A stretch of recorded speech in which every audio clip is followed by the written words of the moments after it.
Começando mais um episódio aqui do nosso podcast Pode Isso Podcast. Hoje a gente está num formato um pouco diferente, porque o meu amigo, parceiro aqui de bancada, Miguelzão, não pôde vir por assuntos pessoais, mas a gente segue aqui o baile, segue aqui o nosso podcast. E vamos começar falando de coisa boa, né? Vamos começar falando do nosso patrocinador, a Conte. Tiagão, seja muito bem-vindo mais uma vez. Aqui você já é de casa, né, Tiago? Com certeza, Vitão.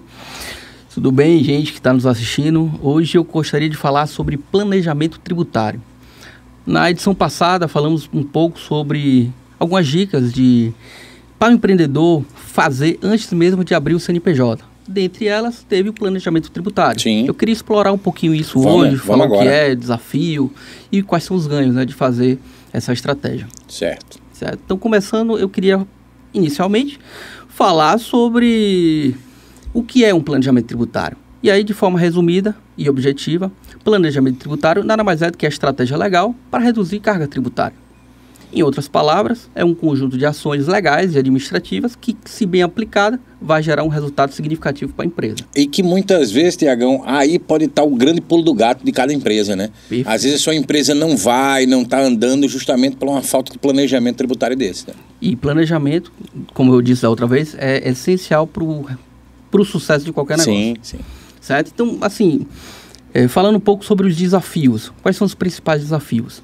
Você precisa entender a complexibilidade, né, da carga tributária, da legislação tributária, né, bem caótica, Tá, né? Baseado ali no que é a legislação, do que manda, o que são as regras, para a gente estar ali aproveitando o máximo, né? E aí você tem legislação do governo federal, que é a Receita Federal, Sim. legislação ali municipal e estadual. Então, sim, isso que tem atualização praticamente todo dia.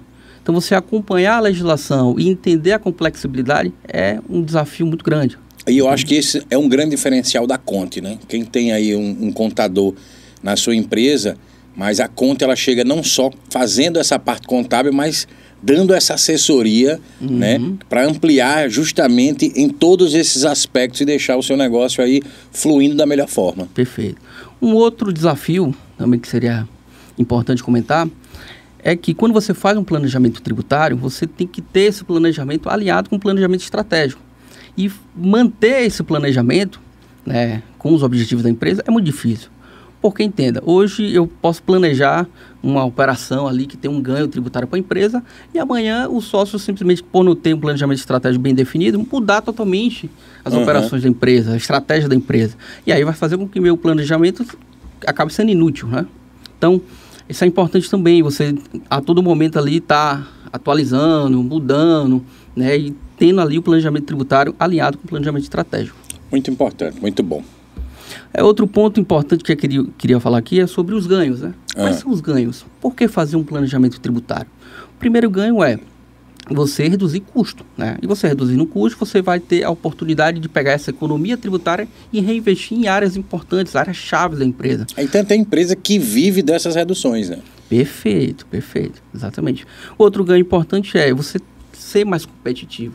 Por quê? Porque diminuindo a carga tributária vai impactar diretamente na sua precificação, seja do seu serviço ou de um produto seu. E conhecer bem isso e reduzir, otimizar a sua precificação vai levar a que você fique à frente da sua concorrência, seja mais atrativo. Esse é o segundo ganho que eu trago aqui para vocês. E o terceiro ganho é estar em conformidade com a legislação. Ora, se eu estou trabalhando de acordo com a lei, estou reduzindo minha carga tributária, né? Eu evito ser pego de surpresa e ter uma despesa ali não prevista, que é fiscalização e o auto de infração. A má surpresa, né? Que acontece. A má surpresa. E que muitas vezes falha a empresa. Sim. A empresa não consegue ali pagar as contas e acaba fechando. E dá para estar ali certinho, conseguindo aí economizar, estando na legalidade. Perfeito, dá sim.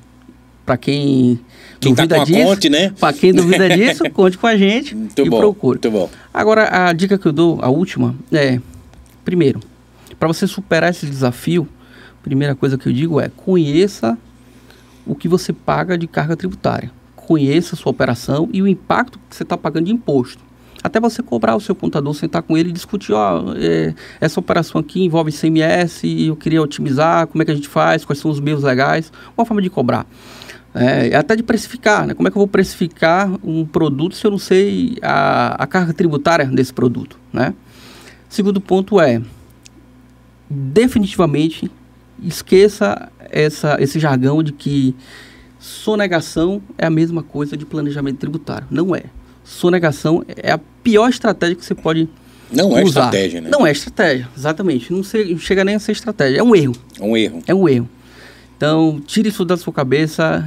Planejamento tributário não tem nada a ver com sonegação de imposto. E a última dica que eu dou procure uma contabilidade consultiva que está ali ao seu lado, conhecendo todas as suas operações, suas empresas, e está junto com você na gestão do seu negócio. E a dica que eu vou lhe dar procure a Conte. Se você está querendo tudo isso que foi passado aqui agora, a Conte é a solução para você. Não é isso, Tiago? Exatamente, perfeito. E nos acompanha aqui, né? Toda a vida que tiver o programa, estarei aqui dando novas dicas para vocês, melhorar a gestão do seu negócio. E agora fala aí, Tiagão, para quem não conhece a Conte, como faz para conhecer? Quem é a Conte e aonde acha nas redes sociais ou telefone para que a gente possa achar a Conte e já correr para a sua empresa? A Conte é uma empresa de contabilidade e soluções empresariais que tem sua matriz em Salvador, Bahia. E temos agora uma filial aqui no Rio Grande do Norte, desde outubro de 2022. Então, se você quer nos conhecer e saber um pouquinho mais, pode visitar as nossas redes sociais, né? O Instagram, @Conte com a gente. O meu Instagram, Thiago Lopes Miranda, contador consultor. Você pode entrar no site também, aconte.br, ou, se quiser, você pode ir no nosso endereço fixo que temos aqui no Rio Grande do Norte, em Natal, na rua Romualdo Galvão, no prédio Trade Center, em frente à Chevrolet, na sala 101. Muito Perfeito. bom. Tiagão, muito obrigado. Suas dicas sempre muito importantes aí para quem está acompanhando e quem quer dar uma mudada aí na sua empresa com relação à contabilidade e assessoria, que é o mais importante. Muito obrigado. Perfeito. Conte com a gente. E já a gente vai receber agora os nossos convidados desse episódio.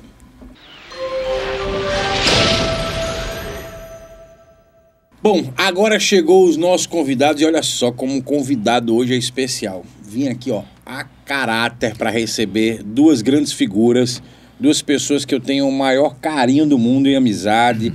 E eu vou receber hoje nesta bancada, nesse podcast, Igor Amaral, do Rádio Café, e o artista plástico, empresário, Vitor Bulhões. Sejam bem-vindos, meus queridos. Boa noite, meu querido. Um prazer estar aqui com você.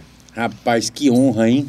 Que honra estar recebendo vocês aqui hoje no podcast, né? O bom é que você tem a humildade em reconhecer isso. Isso é maravilhoso, isso é fantástico. Bom, Vitão, primeiro, fazia muito tempo que eu não lhe encontrava, né? A gente está se reencontrando aqui de novo, apesar de acompanhar pelas redes sociais, né? E eu queria saber um pouco mais aí do que você está aprontando, né? Agora eu estou vendo aí também, você sempre teve esse lado empresarial, mas agora parece que tá dividindo muito o seu tempo com a parte artística, né? Então conta aí pra gente. Exatamente, eu sempre fui artista, Sim. Mas sempre tive algo em paralelo. E nesse momento eu estou com uma grande exposição que está em processo de construção.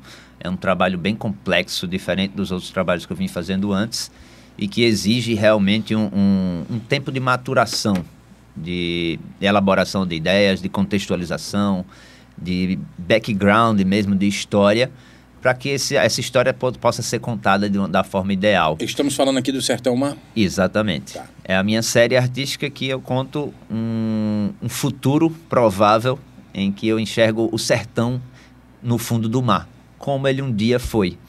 Que já a gente pode chegar mais nesse assunto. E paralelo a isso, eu estou agora com a empresa Palma Real, que é uma empresa de água de coco, especializada em água de coco 100% natural, sem nenhum tipo de conservantes, tratamento químico ou mesmo térmico, como a pasteurização. É a água do coco de verdade, do coco direto para a garrafa.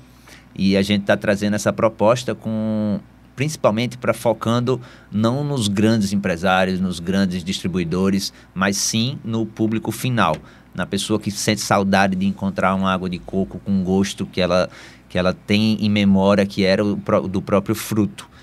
Então, a gente viu essa brecha por uma coisa que a gente notava de não conseguir comprar água de coco em outro canto que não seja na praia ali, naquele carinha que vende o próprio coco, e não tinha opção de como tomar em casa. Meu pai é produtor de coco faz 30 anos e esse sempre foi um plano que a gente tinha meio adormecido, e agora a gente resolveu botar para frente, e a gente está com essa empresa agora que o nosso foco é em assinaturas, água de coco por assinatura. Então, você escolhe o seu plano, né? A quantidade de litros, que a gente gosta de dizer, qual o tamanho da sua sede, e você pode escolher e passar uma única vez esse pedido no cartão. Esse pedido fica num plano recorrente, onde toda semana o pedido vai chegar na sua casa, do jeito que você escolheu, e já cai automaticamente no cartão. Então, você não tem que ficar lembrando de fazer o pedido. Já vai no automático. Já no automático. Que hoje eu acho que é algo que está acontecendo com muitas coisas, né? Todo mundo já faz aí seus planos de assinatura, é mais fácil, é mais cômodo para quem compra, para quem vende também, exatamente, né? Acho que a grande moeda agora, do Vitor, tempo é tempo. Quando você estava falando aqui, eu fiquei me perguntando. O Vitor é um artista plástico que ele observa a natureza ou coisas que acontecem no que estar vivo, né? Ou no lúdico, e coloca isso num quadro, numa parede, que você já fez muito. E o artesão, que é um artista também, ele pega ali um produto que existe e transforma no seu trabalho, né? No caso da água de coco, eu estou falando que quem está à frente da água de coco é um artista. Sim. É um artesão também, né? E assim, o produto é o coco. O seu coco, você não está mexendo nele fazendo artesanato, ele está ali in natura realmente. Mas a embalagem tem esse trabalho artístico, tem essa coisa do artesão ali nela. Porque eu fico imaginando, tudo que a gente entende de água de coco é naqueles copinhos ali, às vezes até ruim de abrir aquele lacrezinho de alumínio e tal. Mas quando eu penso no artista, eu penso que ele trouxe uma embalagem um pouco diferente. Ou eu estou enganado? Não, é isso mesmo. Eu tento aplicar um pouco da arte em tudo que eu faço. Como eu falei, eu já empreendi em vários outros ramos, e com a água de coco não é diferente. Apesar de que eu esteja à frente de uma forma mais empresarial, não é exatamente como artista, eu sou diretor comercial, mas toda a pegada da comunicação, a embalagem, o visual, o estilo da empresa, com certeza ele é totalmente diferente. Independente de estar lá exercendo outro cargo, você é artista de sangue, né? Exatamente. Artista não deixa de ser artista, E né? o nosso processo ele é 100% artesanal. Então, a gente não tem nenhuma máquina envolvida no processo. É o próprio tirador do coco, que ele olha o coco, escolhe cada seleciona fruto, ali. Seleciona os frutos entre os escolhidos para poder extrair essa água e colocar direto na garrafa. E a nossa garrafa, inclusive, é um diferencial que eu trouxe até aqui. Opa, então temos água de coco aqui? Temos. Ah! A nossa garrafinha, a gente não trabalha com copo, a gente trabalha com garrafinhas. Aqui, ó, para você também, até para mim. Então, essa é a nossa embalagem de 300 ml. A gente já vem testando algumas variações, né, desses rótulos, mas sempre pregando essa ideia mais limpo possível, bem clean. O problema é que tem muitas informações que são obrigatórias, e aí fica um pouco complicado a gente fazer um trabalho como eu gostaria de fazer, extremamente artístico. Existem muitas limitações técnicas e de obrigações que a gente tem que ter, de informações. Não, mas eu acho que informação tem que ter. Mas tá aqui, ó. Tá clara, né? Tá limpa aqui, a aguinha de coco aqui. Tô até na dúvida se é mesmo água de coco, porque a água de coco que a gente vê no coco é meio cinzenta, né? Então, assim, estou vendo aqui a água que não tá turva, muito pelo contrário. Zero, né? Turva. E tem aqui não tem muita diferença dessa outra. A ideia dos... Exatamente, não tem muita diferença dessas aí, não. Tá? Agora sim, a embalagem tá bonita, né? Vamos ver se a água tá boa. Por favor. Igão, pode tomar, viu? Ou você tem alergia à água de coco? Me deu uma curiosidade aqui. Água de coco integral. Exatamente. Me explica o que é isso, você vai integral. saber. Integral, essa é uma questão de nomenclatura, né? Que também faz parte das normas, né? De nomenclatura. A água de coco integral, ela quer dizer que a gente utilizou toda a água que saiu do fruto. Quer dizer que 100% dessa água aqui é água de coco, é integralmente Na verdade, água de coco. não. Não é? Infelizmente, não, essa aqui é. Mas água de coco integral... Eu pensei que ele estava já mentindo Não, aqui. eu digo, a nomenclatura água de coco integral significa todas as fabricantes que utilizam toda a água de coco. Você Sim. não extrai nada. Sim, sim.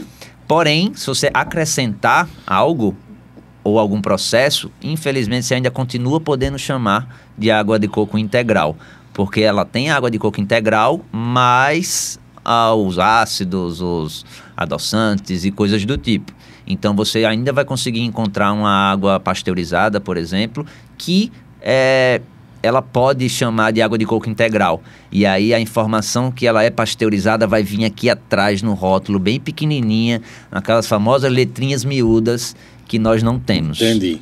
Então a nossa é Tem umas água de coco integral, um exatamente, né? Sem aditivos. Sem nenhum tipo de aditivo, ela é unicamente a água. Eu acho que Igão gostou aí da água do coco, só tá faltando um dedo para ele terminar na garrafa, né? Que é boa, a gente sabe assim, né? Porque a outra água, que não tem esse nome sem aditivo, já tem bem grande, vale por 30 dias. Exato. Então você já entende que aquilo tem química, vários processos, né? Quando você vê uma água de coco com validade de 30 dias, E voltando aqui passe longe. O que Vitor falou, quando você pega a aguinha assim, ó, tá lá embaixo no fundo, você tem que dar uma chacoalhada para poder... Isso não existe. Mas é muito boa essa água de coco, muito boa mesmo. Era para ser igual o Muito Red boa Bull, mesmo. ajeite antes de tomar. Tô achando...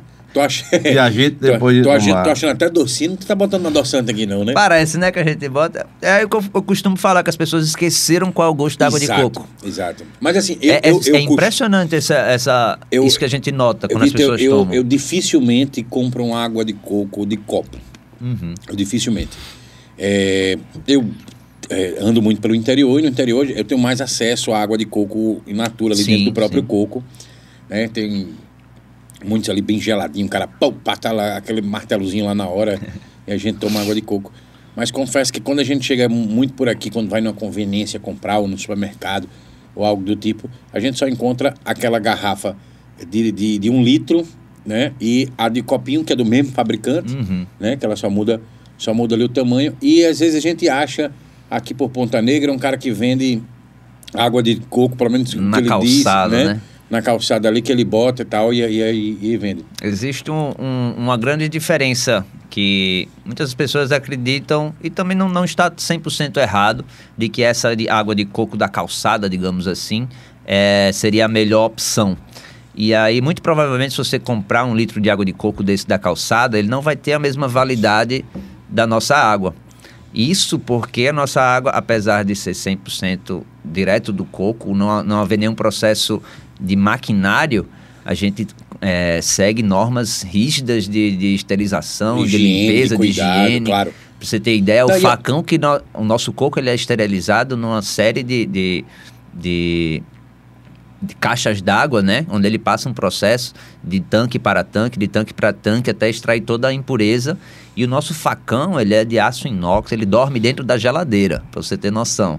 Ele não entra em contato nem com a bancada, nem com o chão, nem com nenhuma superfície, a não ser a superfície do coco lavado. E é um facão diferente, chega a dormir, né? Eu acho que é uma coisa fantástica. Exato. Mas assim, o que eu acho legal também, a gente tá tomando pela mesma ideia, entenda o que eu vou dizer, pela mesma ideia de quem tenha na cabeça, eu vou tomar a da calçada porque ela é mais natural, e eu tenho aqui o que ela é mais natural com uma empresa com responsabilidade por trás. E não de alguém que só tem um CPF, né? E muitas vezes a gente não pode nem correr atrás da pessoa. Que não vendeu hoje, não vai passar a noite na geladeira, resfriado, vai descongelar, de manhã vai gelar de novo, empurra para vender. Imagine que essa água de coco dorme até o facão na geladeira, quanto mais o coco. Acho que o pior é mesmo, o coco, normalmente ele tá na calçada, no chão, num canteiro, ali ele tá no chão e a pessoa tem o facão que ele também tá ali em cima do isopor. E é quando ele passa o corte, que ele corta para abrir o coco, a sujeira que está em cima do coco, por fora do coco, passa para a água. É isso que faz perder completamente a validade. Ou dá um gostinho melhor, né? Se for tomar na hora, dá certo. Eu já vi muitas vezes... Cria anticorpos. Eu acho que isso aqui todo mundo aqui já passou, né? Que pedacinho de tronco de coqueiro, o cara bota ali, tá, né? Uhum. Tira ali, aí depois que ele dá que deixa só aquela janelinha pra você abrir, ele vai e faz pum, ali. Onde muitas vezes ele mesmo colocou o pé ali, né? Ele colocou o pé, daqui a pouco ele pum, joga o facão, deixa o facão ali pendurado, que daqui a pouco ele vai pegar outro coco e tá, E né? tem gente que pra piorar, quando tá achando ruim, ainda faz assim: ei, moço, eu queria abrir o coco. O cara abre o coco, aí a pessoa faz o quê? Tira uma colher da casca. Faz a palheta. Tira uma palheta da própria casca que tava rolando no Eu chão faço muito isso. e usa a casca pra Pra comer. com uma colher, né? Exato. E aí Quando você tá éramos colocando 3 criança, vezes mais. Tinha um ditado que dizia: o que não mata engorda. O que não mata Tá aí, engorda. Vital, nutrido, fortinho. Vivo. O testemunho vivo aí, ó. E aí você tinha me falado aqui nos bastidores, então, que além da água você também vende o que a gente chama da lama do coco, não é isso? Exatamente, a polpa do coco verde, né? Que não é tão comum Na minha a gente região Veio encontrar. também? Dentro também. Não veio também? Não, hoje não. A lama do coco é a bom cereja no demais, é bom bolo. demais. Porque tem o doce de coco verde. Isso, né, que ele é diferente que é bom do coco demais. seco. É bom demais. Exato. aquele negócio. Tem umas compotazinhas que vendem, né? Enfim, nessas conveniências. Bicho, nem é a melhor, talvez não seja a mais natural, mas é bom demais. Eu gosto muito. Se você vender Depois esse de uma- doce de... Se você Aquilo vender um numa doce de ressaca. coco verde, pode ter certeza que você é seu cliente. É bom de verdade. Doce a gente ainda não vende, a gente vende só o que a natureza entrega. Exatamente como ela entrega, né? Então a gente vende a polpa e vende a água em diferentes formatos, tamanhos e tudo mais, mas a gente ainda não tem nenhum tipo de processamento desses produtos. Então, Entendi. nem da água, nem da polpa. Tudo que a pessoa recebe, ele é completamente in natura. O único trabalho que a gente tem com a polpa é de limpar para tirar todos os vestígios de casca, de qualquer coisa que tem ali, para ela vir bem branquinha, só o filezinho, né, digamos assim. Rapaz, a gente já tá aqui. Eu já tô ficando com água na boca, porque a lama, como você chama a polpa, eu chamo É a lama, isso. né? Na minha terra é a lama. Porque em muitos locais não se entende tanto a lama. E o mas nome porque mais próprio seria a polpa. Muda de região para região, É. né? E aí, enfim, é uma coisa que eu gosto muito. Igão, você tá lendo aí água de coco, muito concentrado. Vem de onde vem. Vem ser de São José de Mipibu mesmo, né? Essa é uma parte muito importante que pouquíssima gente faz. Se as pessoas lessem o rótulo de trás das águas de coco que elas costumam comprar, as pessoas iam se assustar com a quantidade de coisas nas letrinhas miúdas, escondidas, né? Quer dizer que eu tenho 44 calorias nessa garrafinha 300 ml. Exatamente. Quais são os tamanhos de garrafa que você tem lá?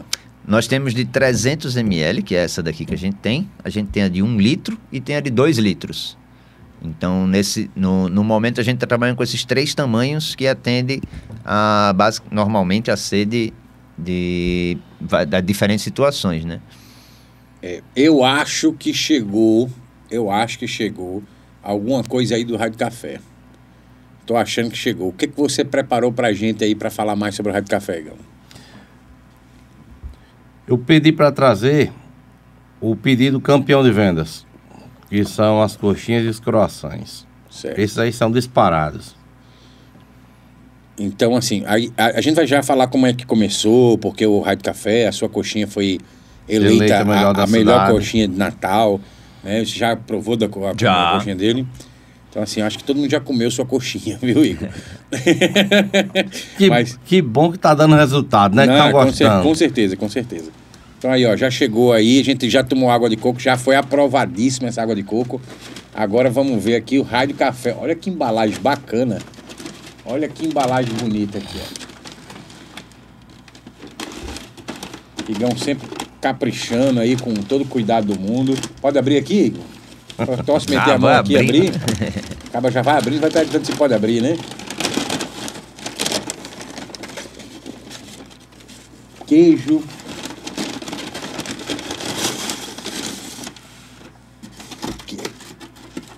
Essa aqui veio pra gente escolher, né? Essa aqui veio o nome, essa aqui veio assim, decida. Surpresa.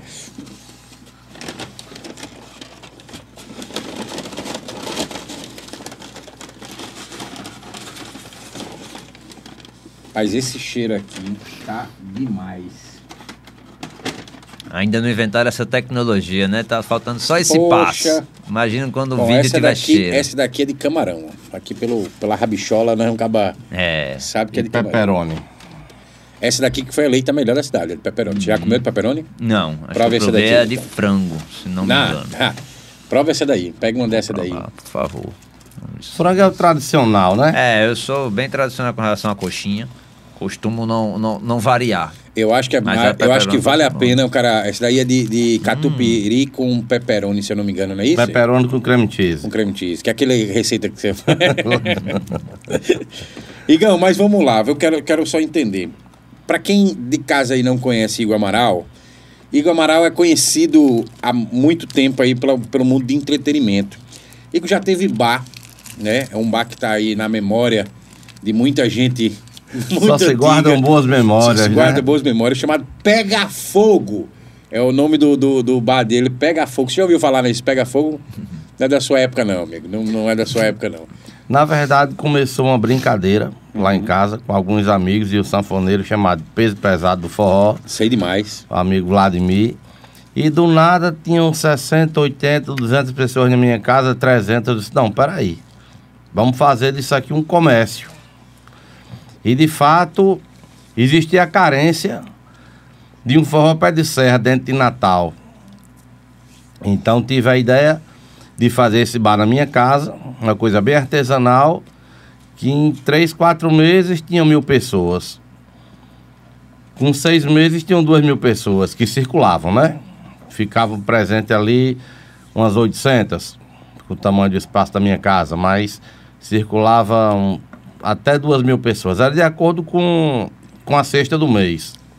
2.000, 1.800, 1.300 e 1.000. Muitas vezes na última sexta do mês ou quando tinha um showgrama no Vila Folia. O Pega Fogo já deu muita confusão, mas também já deu muito casamento, muito namoro. Foi bom para alguns e melhor ainda para outros. E pra você foi bom, Igor? Não, para mim foi maravilhoso. Eu fui estudante de jornalismo no ano de 2000. Então aqui você tá em casa, né? E assim, eu sempre trabalhei com essa área de entretenimento. Então, da faculdade, eu fui passar um fim de semana em Açu. Aliás, fui passar 2 dias, aí passei 10, na casa do amigo Amorim Júnior. E vim de lá com o pensamento de pedir demissão do trabalho para Abrir um bar. Pra abrir um bar. criar alguma coisa diferente. Que terminou Sendo virando esse forró que era na sexta-feira. Lá não era um bar que abria todo dia. Era apenas na sexta-feira que funcionava. E de lá eu comecei a ter intimidade com tenda, com sonorização. E isso estourou. Mas como tudo em Natal é sazonal, Sim. dali surgiu, tinha o forró da lua, forró da olho d'água, arrasta-pince, tudo passou. E eu comecei a trabalhar com as tendas que eu tinha, que eu utilizava na sexta-feira. Então eu fui no Flog, depois botei uma propaganda no Orkut, que alugava tendas, e começou a girar. Então, começou peraí. a girar. Só pra gente se situar aqui. Você, numa brincadeira, começou a encher de gente sua casa, você fez, isso aqui pode ser um negócio. Isso. Aí daí você monta um bar, Uhum. que era o Pega Fogo. Isso. E aí o Pega Fogo deu certo por um momento, depois não deu mais certo. Exatamente. E você tinha umas tendas que era do espaço do bar, e você fez assim, o que eu vou fazer com essas tendas? Eu vou botar para alugar, né? Não tenho o que fazer, vou alugar as tendas. E aí então começa uma virada e você cria um novo negócio. Exatamente. Eu vi a Que é a Mix, dificuldade. que já começou sendo a Mix.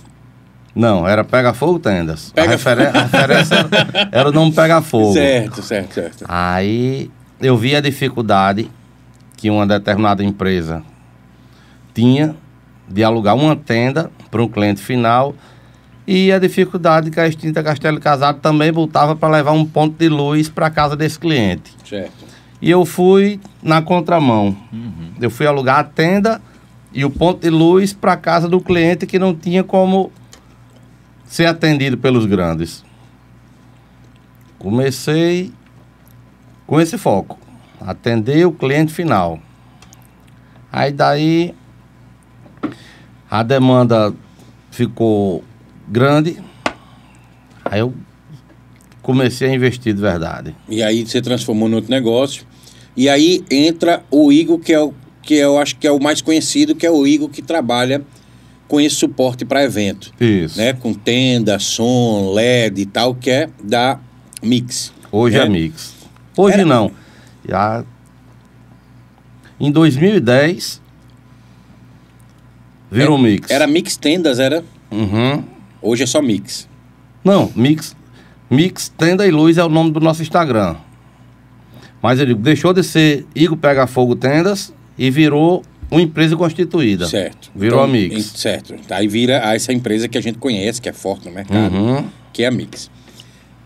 Nessa história toda que a gente está conversando aqui, eu já entendi que um cara que gostava de receber pessoas em casa, que tinha muitos amigos para se encontrar, que monta o Pega Fogo, que foi um bar assim conhecido por muita gente. Quem está entendendo o que eu estou dizendo sabe o que era o Pega Fogo, né? E de vez em quando a gente já tira o nome, né? Vamos fazer uma festinha, um TBT do Pega Fogo. Aí seria uma boa, viu? E aí, além do Pega Fogo, quando ele não dá mais certo, você, ao invés de botar fogo, você coloca a tenda para alugar. Isso. Né? E aí, nessa se reinventar da vida, você monta uma grande empresa que é a Mix, né? Que é conhecida hoje na cidade. Estamos bem colocados hoje. Pois é. Agora, nessa história toda, eu não entendi como é que chega essas coxinhas maravilhosas, que é campeã em Natal, faz muito jus ela ser a campeã de Natal, são coxinhas muito boas. E aí, como é que nessa história toda vem a coxinha? É mais uma virada de chave, é mais uma se reinventar de novo? Super fácil de responder. Eu fiz uma compra grande em fevereiro de 2020 para a gente trabalhar no carnaval e logo pós. Tinha show de roupa nova, tinha alguns compromissos. E sem economizar, comprei material. Massa. Usei no carnaval e estourou a pandemia. Fez o quê? Pandemia chega, bate a porta. Foi mal-vinda por todo mundo. Uhum. Então pronto. Chegou a pandemia, todo mundo fazendo graça, fazendo chacota. Ninguém sabia o que era. Ninguém nunca tinha ouvido falar, nem o nome... Quarentena. Pandemia. Nem pandemia, nem Só quarentena. vou falar em epidemia. Sabia, né? Exato, pandemia. A gente Pandemia, aprendeu vários que danada nomes é novos. pandemia. A gente aprendeu Foi vários um nomes. mês discutindo se quarentena era 40 dias. Não, ou... e a gente aprendeu vários nomes novos, mas que, tipo assim, duraram enquanto durou o vírus. Parou o vírus e deixou de usar muitas dessas palavras que estavam se usando, né? Então eu fiz essa grande compra para a empresa e logo fiquei inviabilizado de pagar.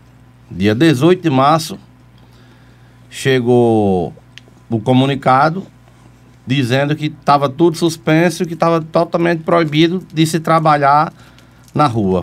Todo mundo dentro de casa, né? Aí isso a gente já tinha um planejamento que estava programado para ser o melhor ano da empresa. A gente já estava tudo certo com o lançamento da nova Duster, que a gente atende a Renault. Sim. Enfim, estava tudo articulado. Da quinta para o domingo, virou o jogo. Então pronto, vamos ter Tudo paciência, vamos esperar aqui uns 15 dias, ou 30, 45, eita porra. O negócio tá... Até esperar 30 Pera dias aí. ainda estava ruim, mas... Funcionário, ainda aguenta. aluguel, as despesas fixas aqui, sem entrar nada, só pagando. Bora.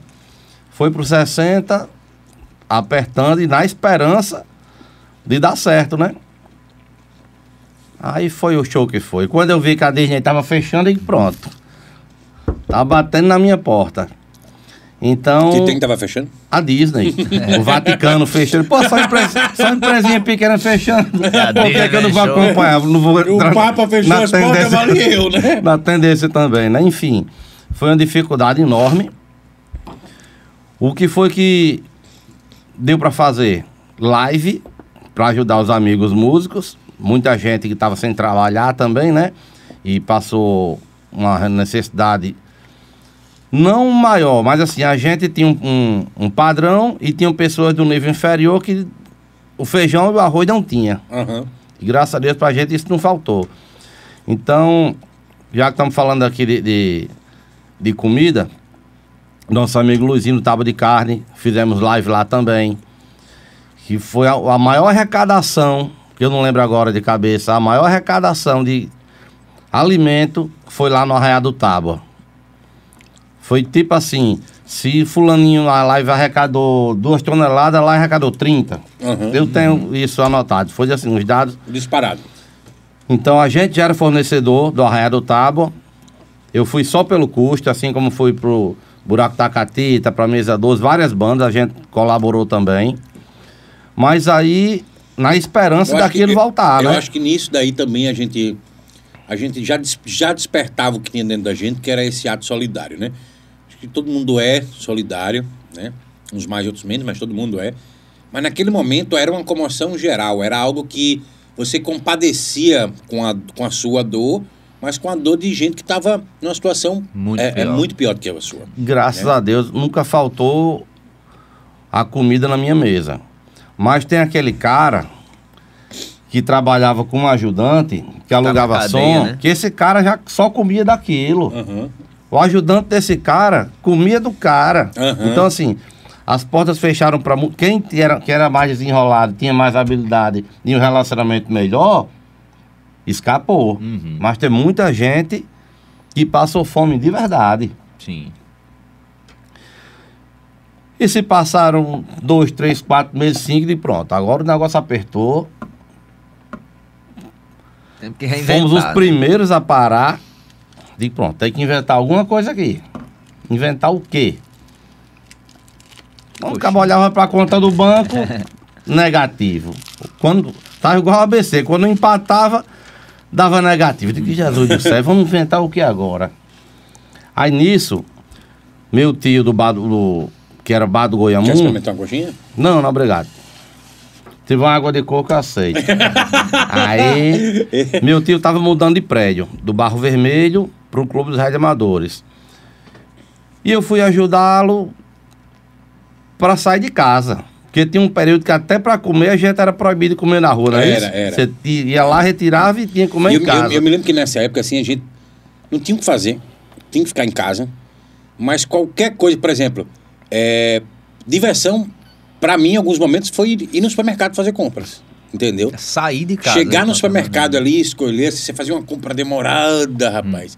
Né? Hoje você... Ei, hoje você não tem tá na nem rua tempo. fazendo o quê? Esteja preso. É, Foi bem complicado. foi bem complicado. Então eu fui ajudar meu tio a dar uma organizada na casa do Goiamum.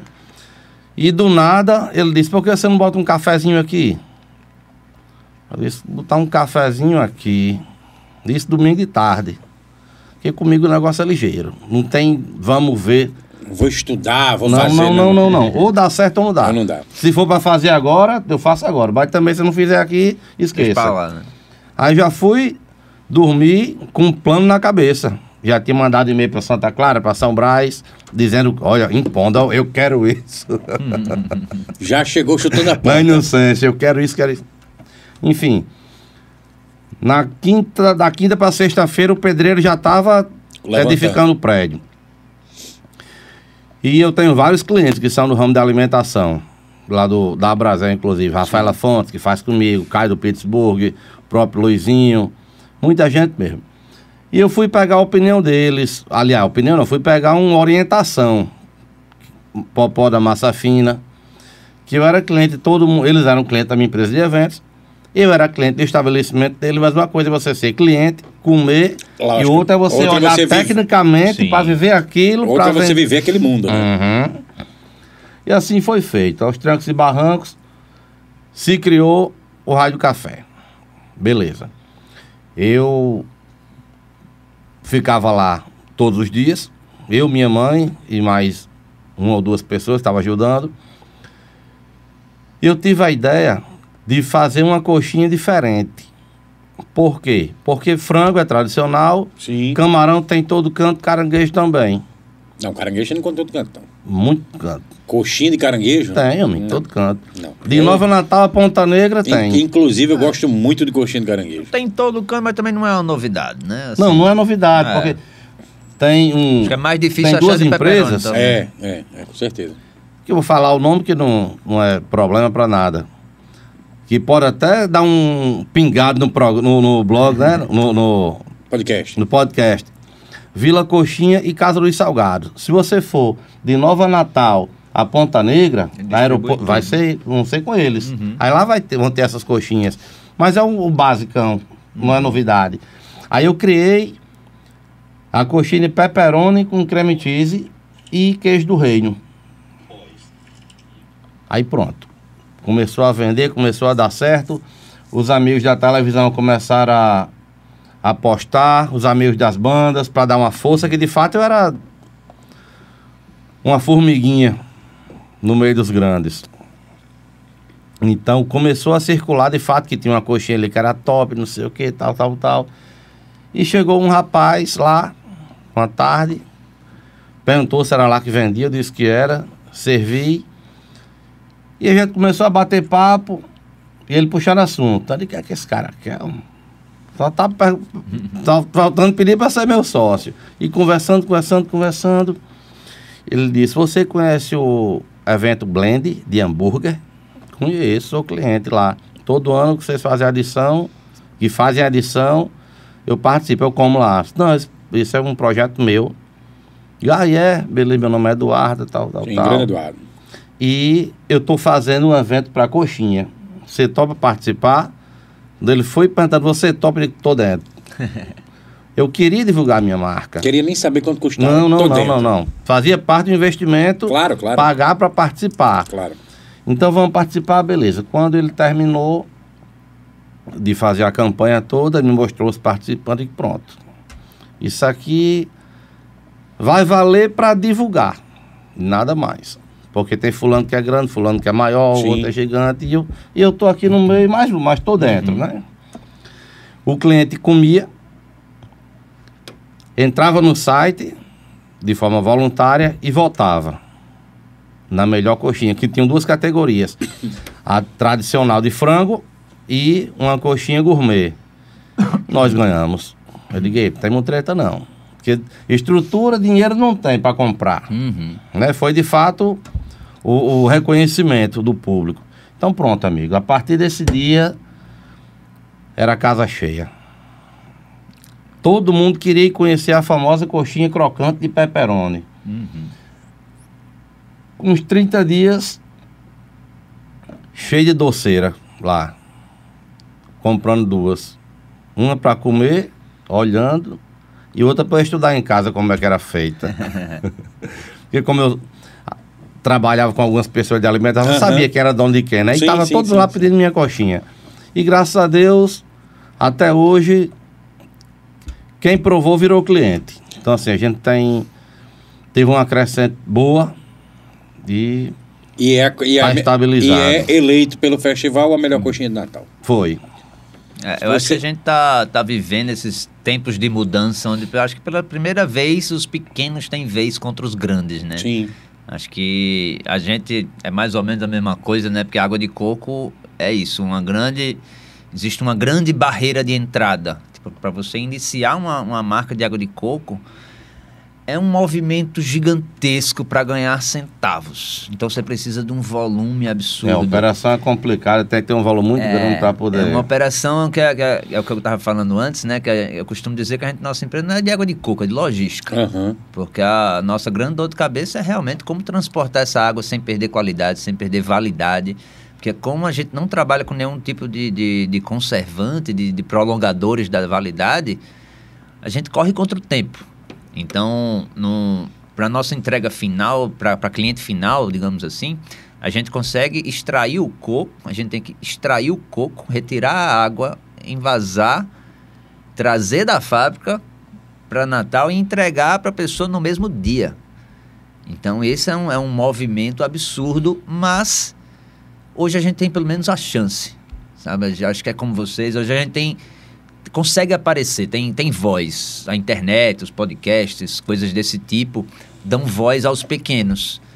Porque por muito tempo ficou... era quase impossível você aparecer se você dependesse de, sei lá, uma matéria no jornal ou algo do tipo. Alguém que é pequeno, você nunca vai ter condições de chegar ali, a não ser que seja alguém insano com muito dinheiro de caixa, né? A internet foi uma grande abertura para gente chegar até a casa do Isso. Hoje os grandes têm medo dos pequenos, porque os pequenos são muito mais fáceis de manobrar. Para o grande fazer uma pequena mudança, imagina, para uma fábrica de coxinhas dessa, decidir participar de um festival, ela tem que falar com 25 pessoas. Você pode estender a mão ali, fechar na hora, já está dentro, no outro dia já começa a fazer. E aí uma empresa gigantesca, ela perde a mobilidade. Então, nos dias de hoje...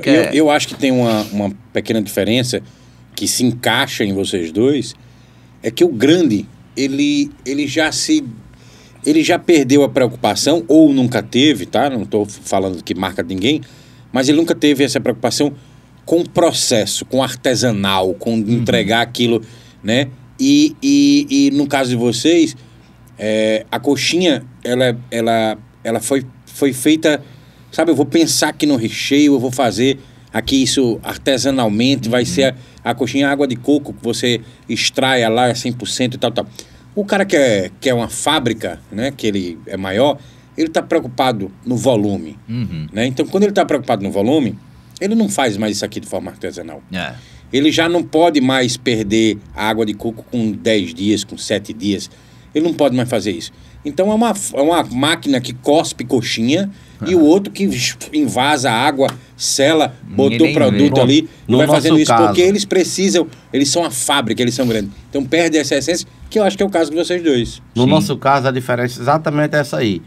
Se você comparar o nosso produto com o concorrente, o formato é totalmente diferente. Porque a minha coxinha é feita artesanal. Numa máquina, você não consegue fazer ela nessa gramatura e nesse molde. Nem com essa forma de recheio.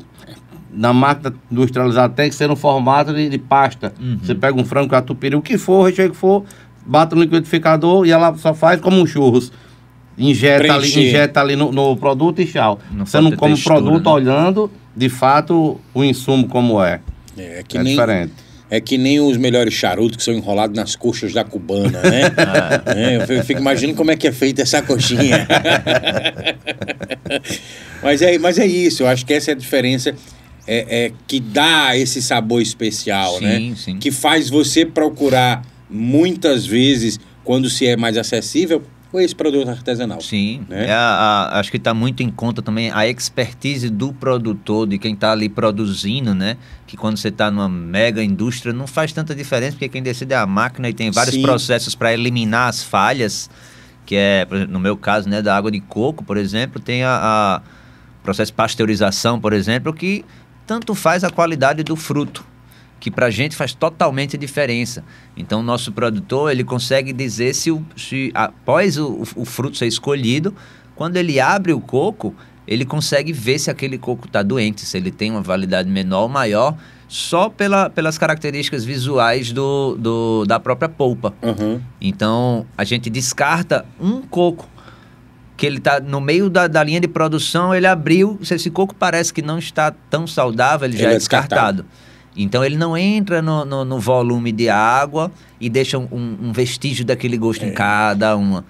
Porque a gente não tem esse processo de pasteurização. Eu acho que esse processo é importante para você, porque como você está brigando contra o tempo, né? Você tem que manter uma linha de qualidade, um produto de qualidade, sem alteração, mas de forma artesanal. Né? Porque uma coisa é você, eu vou manter aqui o padrão. Mas eu mantenho um padrão porque eu boto tudo aqui, coloco 3, 4 produtos que neutraliza tudo e deixa... É uma coisa. Outra coisa é você pegar o produto in natura, que está na natureza diferente de um por outro, por conta da natureza, porque o outro foi irrigado a mais, porque o outro levou mais sol, porque, sei lá, né, por qual motivo.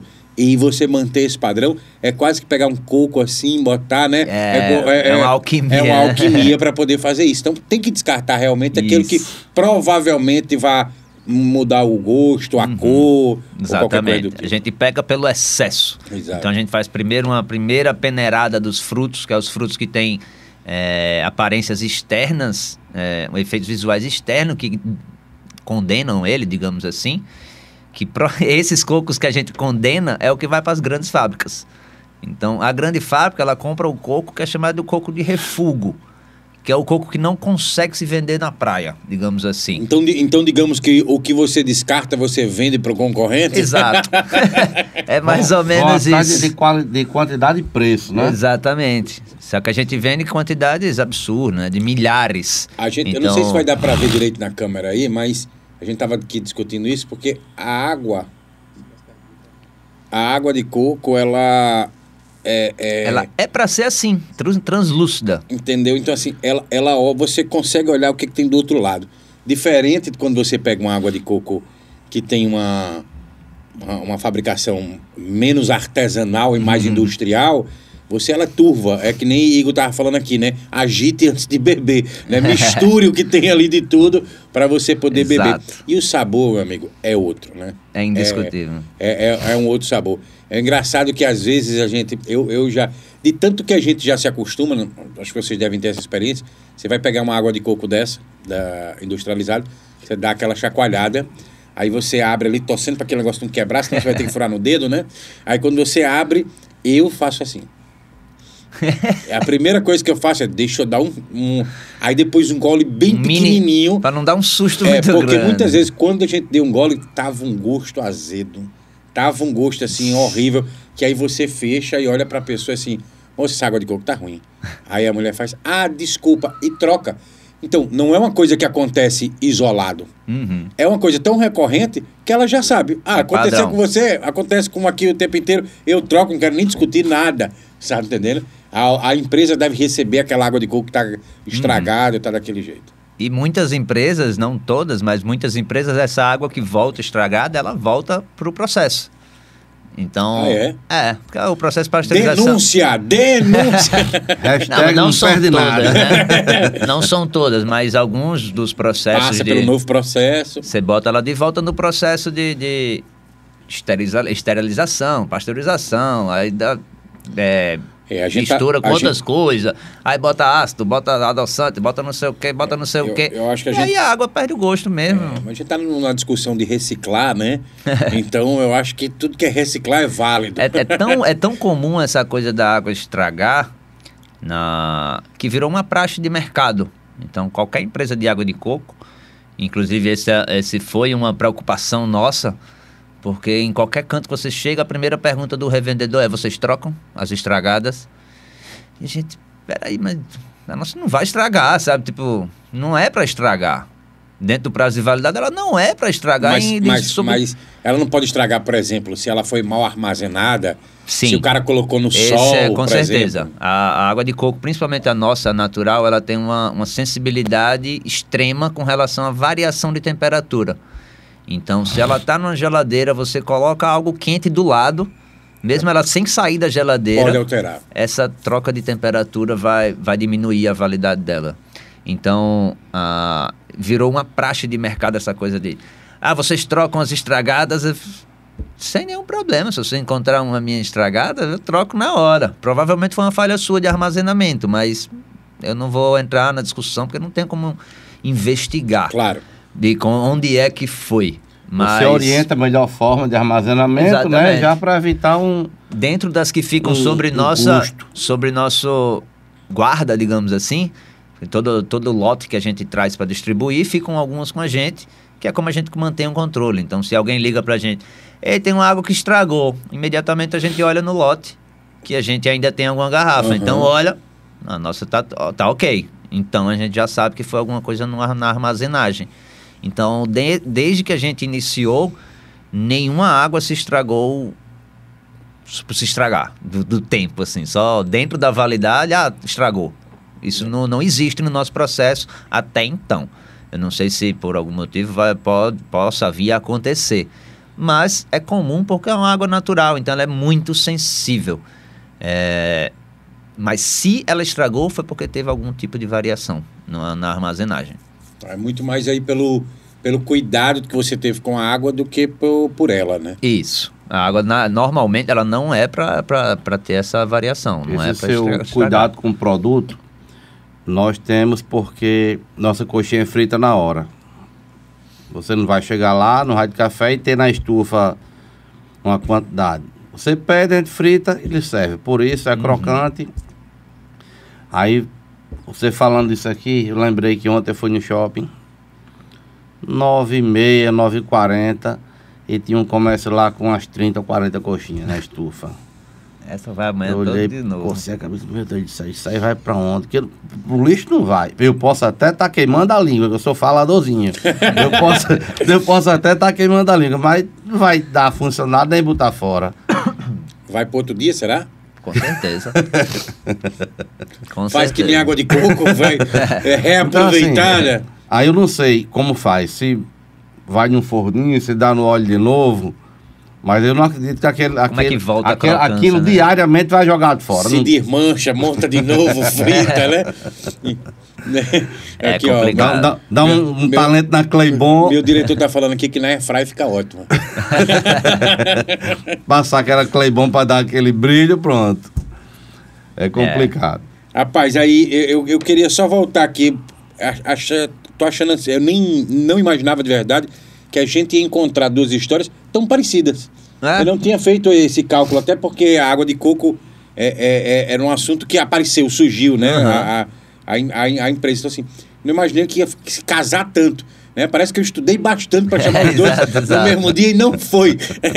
E não foi, mas prestou, tem muito essa coincidência. Ele é artista, E você também. ele e é você artista, também é eu artista. trabalhando com evento. Ei, mas você né, também é um uma coisa artista. totalmente diferente. Mas você também é um artista. O cara que era dono do Pega Fogo, amigo, tem um que entender artista. muito de arte. É um artista. Mas voltando aqui para a arte, Vitor. Eu lhe conheço há muito tempo, né? Eu não vou lhe dizer que eu lhe conheço desde quando você é artista, porque você nasceu artista, né? Mas tá perto ali. E assim, eu lembro de alguns momentos, você como artista, desde a sua ideia de que você montou seu ateliê, né? Começou ali a fazer umas obras muito características, né? Que as pessoas olhavam e diziam assim, isso aqui é a assinatura de Vitor Bulhões, né? Jogou um vermelho ali, parecia que era a sua assinatura do seu trabalho naquele momento. Aquele tempo que você foi morar fora, foi na França, deu uma volta ali e voltou com outras ideias na cabeça, com mais experiência, enfim. E daí você foi mudando até a gente tá vendo o que é hoje. Né? Resumidamente, o que seria essa escala? Quem era o Vitor Bulhões que começa ali como artista e quem é hoje o Vic Bulhões? Ou se o Vic já não é mais Vic e voltou a ser Vitor? Isso é uma grande miscelânea de estratégias comerciais, no fim das contas, porque eu acredito que todo mundo é artista. Eu acredito piamente nisso, que todas as pessoas nascem artistas. E a questão uma é descobrir frustração minha. quando a gente perde. A questão é descobrir isso quando é que você perdeu. Quando é que você deixou de ser e não quando é que você começou a ser. Eu acho que as pessoas deixam de ser, você vai perdendo esse seu lado artístico. Uhum. Porque, para mim, basta você olhar para qualquer criança. Qualquer criança é artista. Ela vai pegar ali um sabugo de milho e vira um negócio e ela bota um chapéu. Eu tenho uma teoria, Vitor, que as pessoas não deixam de ser artista. Vocês se escondem, sabe? Você mata o seu artista dentro de você. Isso. Porque puxar esse gancho que você está falando, a criança ali, ela é artista, então assim, ela brinca no imaginário. Exatamente. Né? Ela cria com coisas assim, eu ia dizer até amigos imaginários, mas podia ser que vocês não tivessem criado e o problema fosse comigo, né? Mas assim, qualquer coisa é um brinquedo. Você pega um carrinho, mas você faz um cenário de uma cidade inteira, meu carrinho tá andando por ali. Exatamente. E tal. Você tem muito artista, você brinca com um amigo seu de espada, baixa 2 pedaços de pau, o resto é lúdico, o resto é imaginário. Quem nunca criou um castelo no próprio quarto, com Pois os lençóis é. assim, né? Pois De é, almofada. Não, isso aí não. Isso aí... Acontece. Talvez você perdeu o artista um pouco antes. Pois é. Mas assim, Do castelo imaginário eu brincava. Agora essa de espada aí eu não participei. Na minha infância eu não conheci não. Mas tá gravado, tu vê Antigamente eu brincava de espada com um amigo. Até hoje brinca. Não perdi essa essência, Nosso repórter por um dia. Vitor Gadiga, empresário, secretário, descobriu sua bissexualidade ainda aos 13 anos, mas hoje deu a volta por cima e eu não sou entrevistado do repórter por um dia. Muito bem. Voltando aqui. Bom, mas voltando, então é isso, acho que primeiro eu nunca não comecei a ser, né? Acho que a gente, todos nós somos artistas, mas eu acho que realmente eu consegui manter isso, essa liberdade de poder brincar com as ideias, com o imaginário, e eu gosto de aplicar isso em tudo. Eu fico agoniado, me dá uma aflição quando alguém... isso aí é para gente criativa. É como se fosse outro mundo, outra coisa. Pronto, eu ia falar nisso agora. Você está dizendo que todo mundo tem um lado criativo, um lado artista da coisa, beleza. Todo mundo sabe enrolar uma bolinha de papel, fazer um foguete, cantar música no banheiro.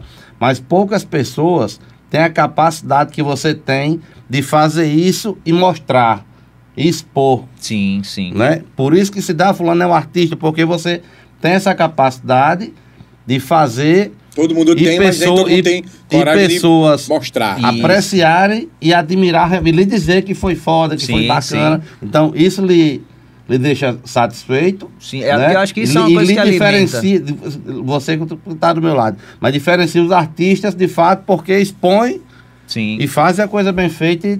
Com certeza, com certeza. Acho que o maior desafio do artista, ele é embalar comercialmente, é o que eu estava falando do início. Todas essas mudanças de nome, de estratégia, de estilo, de coisa, isso são miscelâneas que a gente muda para embalar a nossa arte em uma forma comercial. Sim. Então, acho que o grande problema dos artistas de hoje em dia, e dos artistas, eu digo, abrangendo quase todas as áreas, posso dizer, é a falta de técnica de como monetizar realmente isso, como você transformar a coisa que você gosta de fazer. Eu não gosto desse negócio de talento, para mim talento não existe. A sua técnica, né? Como você transformar a sua técnica, em dinheiro. O que você sabe fazer em uma vida, né? Em uma profissão, em uma empresa. E eu acho que isso cabe para tudo. É como uma pessoa que, sei lá, sabe fazer coxinha em casa. Como a sua coxinha faz. Eu faço uma coxinha melhor em casa. Mas não sei vender essa coxinha. Mas você não sabe montar um negócio de coxinha, uma operação que vende coxinha, entendeu? Pegando esse gancho, Vitor, que você está falando, isso já foi, inclusive, discussões em alguns pontos que eu já participei. E essa discussão, ela tem aquela história. O artista virtual que eu falo, é o cara que faz a sua arte de forma virtual, ou um programador, ou enfim, digital, no caso. Digital. Essas pessoas, ela tem essa facilidade, esse fascínio ali para conseguir fazer, mas transformar isso em fonte de renda, né? Por exemplo, o cara constrói um aplicativo que faz pintura na parede. Mas o cara não sabe como ganhar dinheiro com isso, né? E aí, o que, baseado no que você está falando, existe hoje profissões que são justamente para... Hoje existe há muito tempo, mas fortalecendo mais pessoas que eu vou tomar conta aqui do seu... Né? Esses são os famosos agentes, né? Eu vou tomar conta, porque você sabe muito bem e o que você faz, mas essa outra parte aqui você precisa de alguém. Eu não gosto particularmente disso. As experiências que eu tive não foram positivas, as pessoas que eu convencei não foram positivas, a não ser quando você atinge realmente um nível grande, que você pode ter realmente um profissional gabaritado para fazer isso. Mas como pequeno, eu acho que você precisa ir buscar essas informações, porque se você não souber o que tem que ser feito, como é que você vai saber se esse agente está fazendo o que precisa ser feito para você, sabe? Tipo, então acho que mas é por aí não isso tem a base de confiança também? Eu confio no trabalho da pessoa. Por exemplo, você não começa a coxinha sabendo como é que faz uma coxinha. Você confiou na mão de Igor aí para fazer essa coxinha. Pois é, mas você está confiando em uma coisa que é o seu destino, né? Então é como se você confiaria a alguém a educação do seu filho, por exemplo. Tipo, educa aí meu filho que eu confio em você.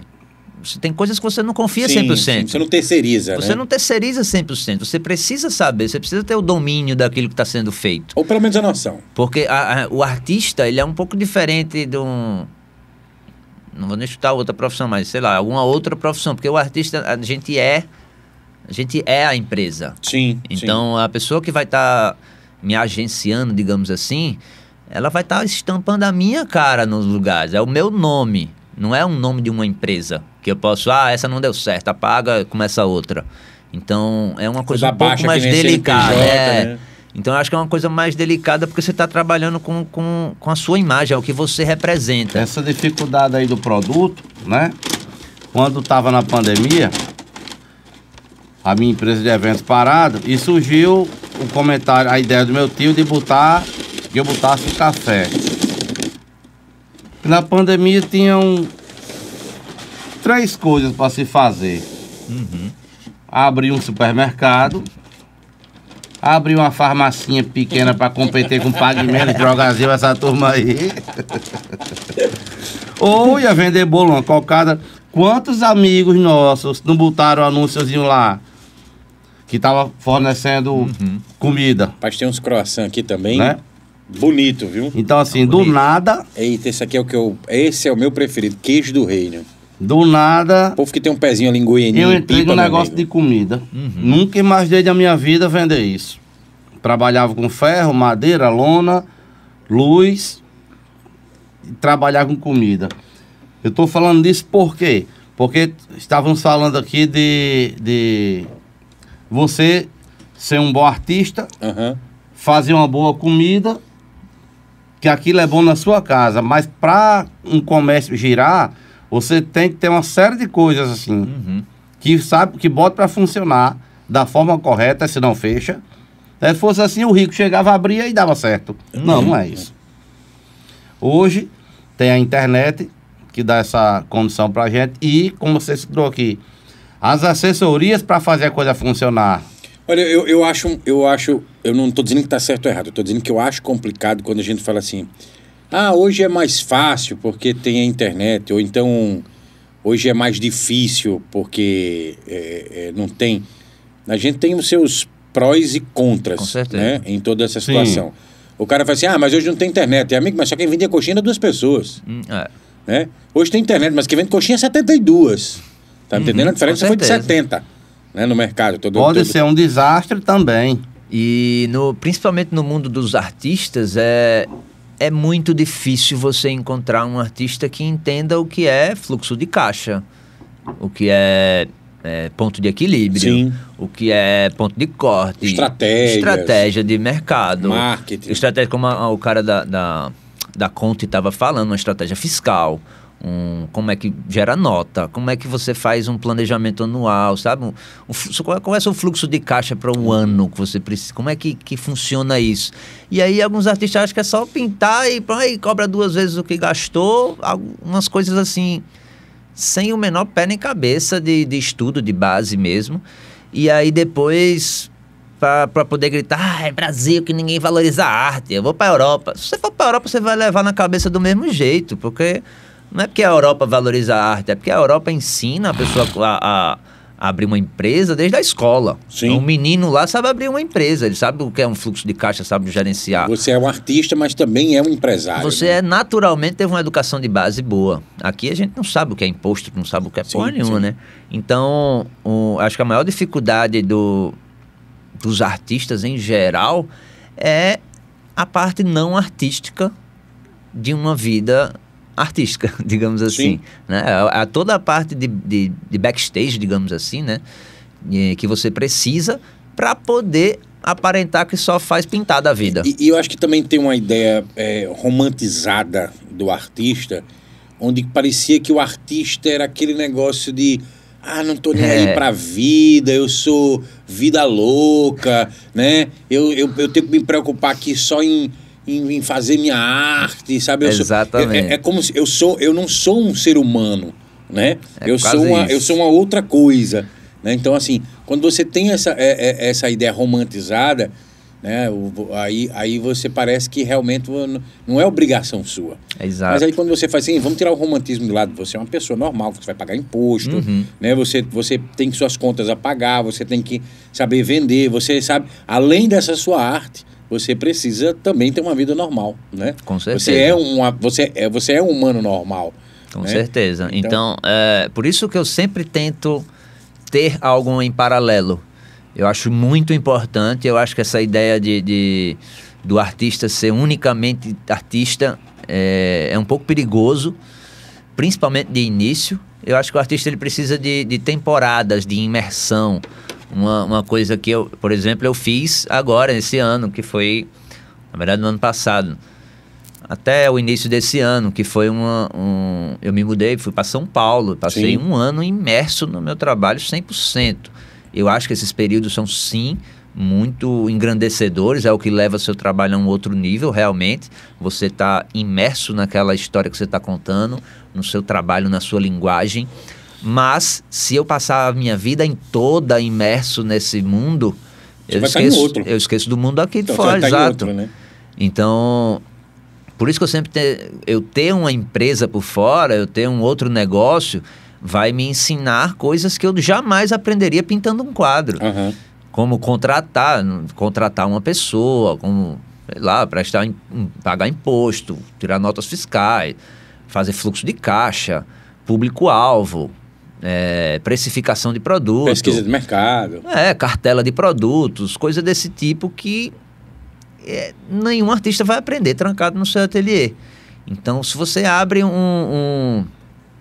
qualquer coisa é válida. Então, eu já tive empresas de tudo. Então, já tive empresas de computação gráfica que me ajudaram muito na comunicação virtual de hoje em dia. Então, posts de Instagram, materiais em 3D, banners, coisas do tipo. Essa linguagem inteira virtual, digamos assim, eu domino. Então, para mim é muito mais fácil, mesmo que não seja eu que vá fazer, para eu delegar essa coisa para alguém. E aí eu tive uma outra empresa que era produtora de eventos, que ainda existe até hoje, mas eu vendi minha parte, né? E essa empresa de eventos me ajudou a ter uma visão completamente diferente de como fazer uma exposição, por exemplo. Então, quando você vai trabalhando com outras coisas, isso sempre tem uma informação a lhe acrescentar, a somar na sua arte. Como na água de coco, agora que eu estou trabalhando pela primeira vez na vida com margem de centavos. Então eu estou aprendendo muito sobre logística, sobre esse encaixe de produção. Você sabe que isso, Vitor, eu acho que é todo um diferencial de como você se apresenta como artista.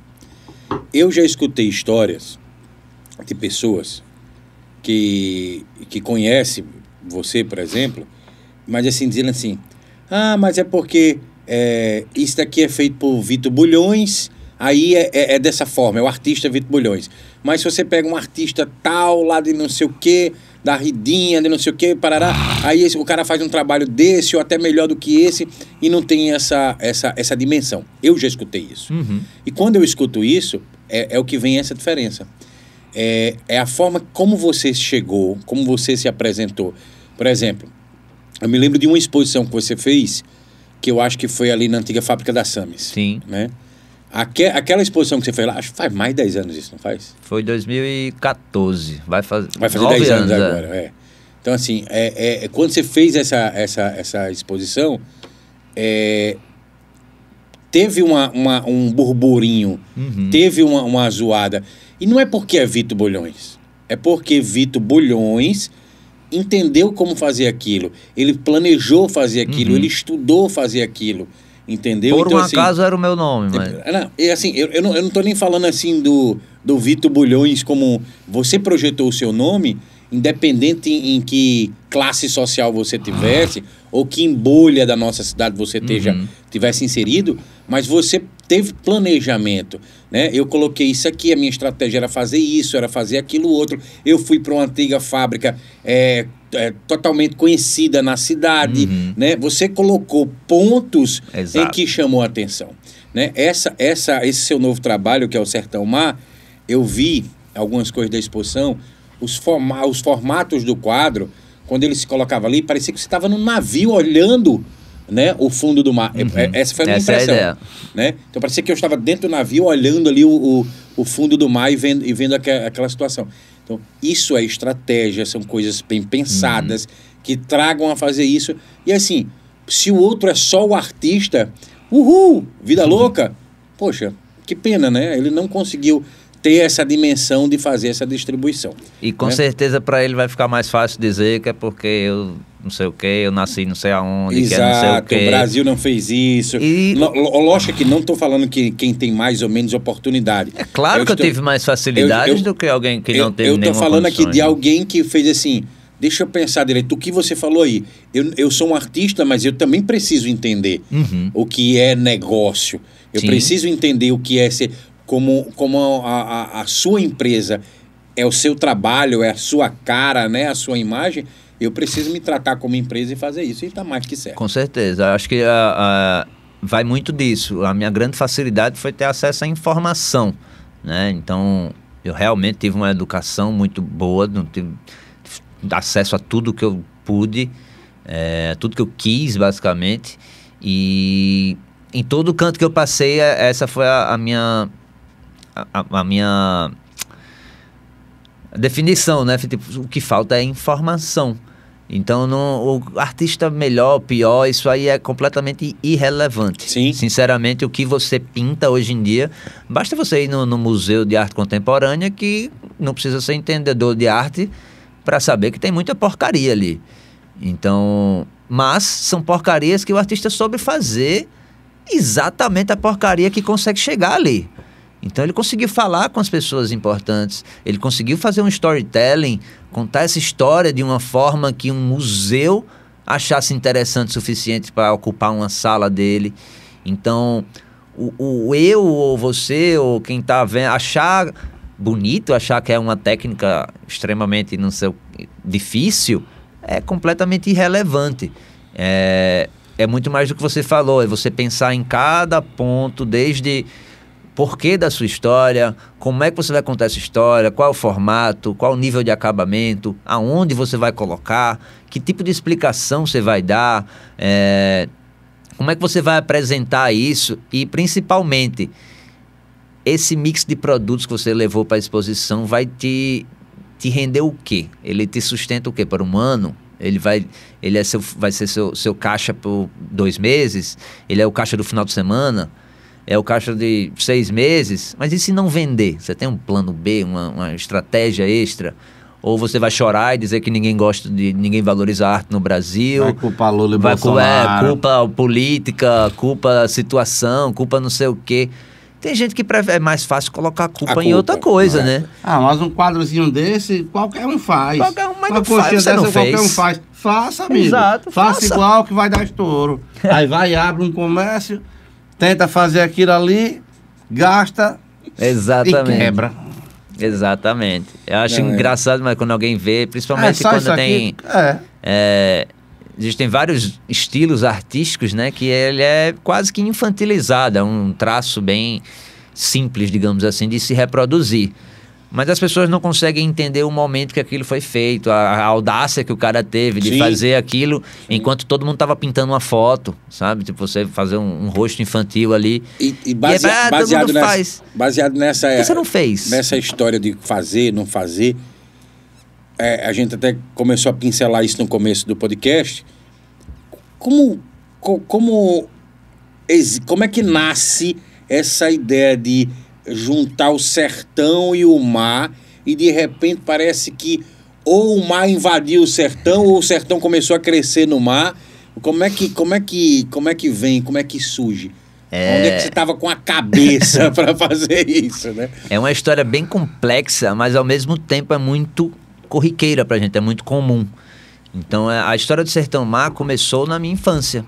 Eu passei minha vida toda minha vida não, mas minha infância veraneando, passando o verão em Barra de Macharanguape, no outro litoral. E eu fazia muitas expedições nas dunas, de andar com meus primos, assim, pra dentro das dunas, pra longe do mar. E aí, nessas andanças, eu encontrava conchas, búzios, tipo fósseis marítimos, a centenas de metros do mar, onde não é passagem de ninguém. E eu ficava, como é que essa concha veio parar aqui? Como é que tem um búzio, um negócio do mar, aqui no meio das dunas? E aí isso ficou na minha cabeça. Alguém pegou e jogou lá?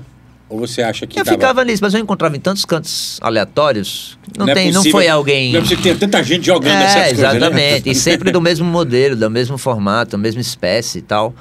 E estudando, hoje eu descobri, né? Depois dessa história tomou conta realmente, hoje eu descobri que o sertão foi o fundo do mar. Há 120 milhões de anos, mas entre 120 e 180 milhões de anos, no período Cetáceo. Você sabia disso? Cretáceo, no período Cretáceo. E o sertão era realmente o fundo do mar. Então, por isso que a gente tem toda essa matéria genética que a gente encontra no meio das dunas. Até no sertão mesmo você consegue encontrar. Fósseis marítimos em pedras no interior do Rio Grande do Norte. Coisas desse tipo ainda são encontradas. E tendo isso em mente, eu parti dessa história em que você observando hoje, uma grande pauta é o avanço do mar. Então, como que o mar está avançando se ele, na verdade, ele voltou, né? Ele recuou. Ele era em cima do sertão e ele recuou. Então, agora ele está voltando, né? Se ele está avançando, ele está voltando, tomando cada vez mais um pedaço de terra. Cada vez mais ele derruba uma orla, ele derruba uma casa, ele avança e pega alguma coisa e vai sempre entrando mais. Então, eu acredito que a gente está num processo de... vou voltar para o meu lugar. Voltando para o mar. Voltando pro sertão. Isso. O mar tá voltando pro sertão. Porque agora fica complicado, né? Parece que o mar tá voltando pro sertão. É um que volta pro outro. Exato. É o sertão que tá dizendo assim, ei, mar, eu quero você de volta. O sertão, né? Está voltando a ser mar. Eu sou você sou eu. Exato. O sertão volta a ser mar e o mar volta a ser sertão. Porque eu acredito que quando esse mar chegar no sertão e ele encontrar essa matéria genética adormecida sobre o solo, ele vai despertar. E aí eu começo a encontrar vários fatos biológicos que corroboram com isso. Como um peixe, que se chama o peixe piramboia, que até Darwin, quando passou aqui pelo Brasil nas travessias dele, ele ficou impressionado com esse peixe. Esse peixe piramboia, ele vive nas margens secas dos rios, na Amazônia, e ele pode passar meses enterrado sem uma gota de água. E ele fica como um fóssil morto ali. Que você joga na água... Até o rio subir de volta. Quando o rio atinge o nível de água novamente, esse peixe ganha vida. Desperta, ganha vida e volta à vida normalmente. E eu acredito que algo similar pode acontecer quando o mar encontrar o sertão novamente. Sim. Ele vai despertar essa matéria genética adormecida no solo e dar vida, e a revolução vai começar pelas plantas. Eu lhe perguntei isso porque eu me lembro alguns anos atrás, na sua casa, quando você morava ainda no apartamento ali na Hermes da Fonseca, na casa de seus pais, né? E a gente ali em algum daqueles momentos que se encontrava naquela sala varanda da sua casa, e eu me lembro de um jovem muito bacana, que eu tenho muita amizade, chamado Júlio Pípolo. E Júlio Pípolo, naquele momento, que estava na sua casa, já era, sei lá, 2 horas da manhã, talvez depois de um gole ou outro de vodka, que ele costumava tomar sem nada, ele desenvolveu um mundo encantado. E o mundo encantado, ele tinha as tartarugas empanadas, ele tinha as minhocas flutuantes ou voadoras, como queiram, né? Ele criou toda uma história e um cenário daquilo ali na sua... eu diria que num estádio um pouco ébrio, né? E talvez não na sua sanidade melhor, né? Ou sim, né? Ele encontra um mundo encantado e ele fala sobre isso. E aí eu fiquei pensando... Será que começa a despertar o sertão-mar naquele momento assim da variação, né, de Júlio, ou não, né? Que na verdade você me fala que isso desperta em você desde a infância. Isso, essa história com certeza foi Você lembra disso, claro, né? com certeza. Como não, tartarugas, né? Empanadas voadoras é inesquecível. Mas com certeza é mais um ponto, mais um fato. Então, essa é uma história que... Por isso que eu gosto de dizer que eu posso contar essa história pro resto da minha vida, porque é a minha história. Então, é uma história que não tem fim, porque ela não tem começo. Então, a gente vive isso desde sempre e o mundo é cíclico. Então, a gente está voltando a esse ciclo e as pessoas acham um pouco confuso essa coisa... porque são plantas misturadas com animais, que é misturado com molusco, e parece que as pessoas esquecem que todos os seres vivos da Terra vieram do mar, a partir de uma esponja. Sim. E essa esponja se transformou, até ela se transformar num peixe, o famoso Tiktaalik, que foi o primeiro quadrúpede, né, a sair do mar. E esse Tiktaalik, ele saiu do mar e deu origem a todos os animais terrestres. E aí o povo, tá, mas saiu, mas não vai voltar. Então me explica o que é uma baleia, um golfinho, se não um mamífero que era terrestre e voltou a ser aquático, voltou a ser do mar. Então eu acredito nessa nova era, que eu chamo de nova era oceânica, onde todo o globo, passado esse aquecimento global que a gente está vivendo, quando todas as calotas polares forem derretidas, quando não existir mais... A gente vira um grande mar. O mundo vai virar um grande oceano. O mundo não, a Terra vai virar um grande oceano. Exatamente por isso. Para você ter ideia... Você sabe nadar, Igor? É bom. Se não, é bom começar. Para você ter ideia, no fim da última era glacial, o nível do mar subiu mais de 100 metros. O nível do mar subir 100 metros, ele pega grande parte, se não toda, as cidades das costas do mundo inteiro. Então, é difícil uma cidade que tenha mais de 100 metros de diferença, uma cidade costeira que tenha mais de 100 metros de diferença do nível do mar. E esse é um grande fator de a gente não encontrar civilizações antigas. Porque desde que o mundo é mundo, as civilizações são feitas, são criadas e são desenvolvidas à beira dos canais fluviais, seja no mar, vai ser na beira do mar, ou na beira de um rio, ou na beira de qualquer fonte de água. E quando o mar aumenta 100 metros o nível do mar, todas as cidades costeiras foram perdidas, foram destruídas por algum dilúvio, e não só destruídas e alagadas, mas soterradas, porque a água tem um grande movimento de areia, e isso faz uma mudança completa no ambiente que a gente vive, né? E eu acho que essa mudança simplesmente não acabou, ela está apenas começando. E onde é que a gente hoje, Vitor, encontra a exposição do Sertão Mar? Hoje, você fez uma exposição, né, do Sertão Mar. Foi em São Paulo? Fiz em São Paulo. Você fez a exposição em São Paulo. Mas assim, se hoje alguém tiver interessado no que você fez dessa linha, né, do Sertão Mar, existe um canto que está em exposição? É virtual? Como é que as pessoas... É nas suas redes sociais que vai achar? Como é que as pessoas fazem para achar? A história você pode encontrar ela no meu Instagram. Eu tenho um Instagram focado nisso, que é o Vic Bulhões, VIC Bulhões. Mas em exposição, no momento, eu não estou. Eu tive essa exposição em São Paulo e agora eu estou fazendo uma nova subsérie, que, como eu falei, é uma história tão complexa que ela tem várias séries, vários subtemas. Que essa que eu estou fazendo agora é, inclusive, um estudo anatômico e morfológico desses seres fantásticos que eu crio, né? Desses seres que vão resultando dessa história. Cita aí alguns seres desses que você... Eu tenho, por exemplo, um Nautilus bovidae, que eu falei. Todos os animais têm termos científicos. Eles são... é uma análise realmente morfológica. Eu vi algumas coisas desse tipo, que eu achei bem interessante, mas eu queria que quem está assistindo o podcast conseguisse entender. Me diga o nome e o que ele é. Ele é a junção de quê?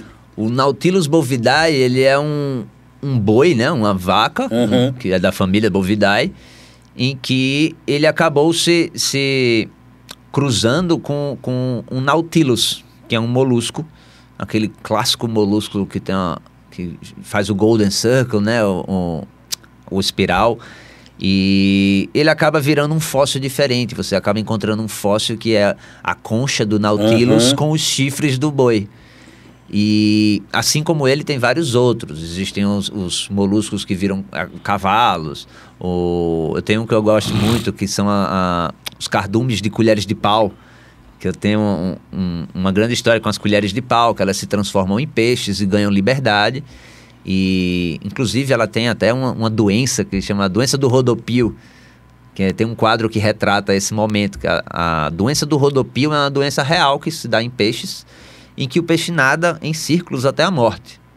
É um parasita que entra lá no cérebro dele e ele nasce Ele nasce não, ele começa Ele a nadar em fica- círculos e fica até a morte. Igual o cachorro quando quer pegar o rabo ali. Só que ele fica ao ponto de não conseguir se alimentar, não conseguir se mover e tudo mais. E eu trouxe essa doença, né, para a colher de pau. E a colher de pau, quando inicia essa nova jornada sob o mar, ela é uma doença de trás para frente. Então ela nasce doente da doença do rodopio e ele nasce em volta da lamparina. Por memória muscular, que a colher de pau girava em volta do fogão, né, na boca do fogão. Ela, ao ver o peixe lamparina, que já é um outro bicho, né, o peixe que é uma lamparina, o cardume de colher de pau ele fica em volta sobre essa lamparina, até que o cardume das grandes colheres de pau passe caçando lamparinas para libertar essas colheres. Então, é um mundo bem poético, Sim. mas que se baseia em E assim, fatos e históricos assim, e biológicos. não é uma coisa assim, eu vou juntar isso com isso. Você fez um estudo, você tá colocando doenças reais. Exatamente. Né? Você está dizendo por que isso, por que aquilo. Né? Então, assim, é importante que as pessoas saibam que por mais que alguém olhe assim e faça um julgamento completamente errado, não, peraí, houve um estudo para isso, houve uma preparação para isso. Aquilo tá ali com aquilo por conta disso. Né? Eu acho isso Inclusive muito de bacana. Darwin. Essa nova série, ela tem trechos que são retirados da teoria, que eu fui ler, a teoria original, o primeiro livro sem edições da teoria da origem das espécies de Darwin. Então, que é um livro dessa largura, que ele destrincha ponto por ponto, e que é curioso que eu comprei esse livro primeiro achando que ele ia ter imagens, né? E aí o livro não tem nenhuma imagem, ele é pura teoria, texto de ponta a ponta, e eu devorei esse livro, e minhas obras trazem trechos desse livro, trechos de Darwin, que corroboram com essas minhas ideias. Então é muito curioso você ver um cientista do século XIX falando de fatos em que eu tento aplicar eles nessas horas de hoje. As colheres de pau lá do Raio do Café, elas se movem também? Elas têm essa nadam doença? também. No imaginário. Eu tô vendo que você tá aí meio cabisbaixo. Não, eu tô visualizando. Você não tá na essência do negócio. Eu tô aqui visualizando, Entrando no mundo, né? vendo a massa das coxinhas. Eu tô sentindo até que seu olho tá meio vermelhado. Mas As coxinhas tem que arrumar um papel pra ela na série também. Muito clássico. agora a coxinha. pergunta é, em algum momento dessa subsérie, vai entrar uma tartaruga empanada? Empanada Quem sabe, não. né? A empanada não, É uma mas a gente tem as voadora. tartarugas que... Você tem uma tartaruga também já, né?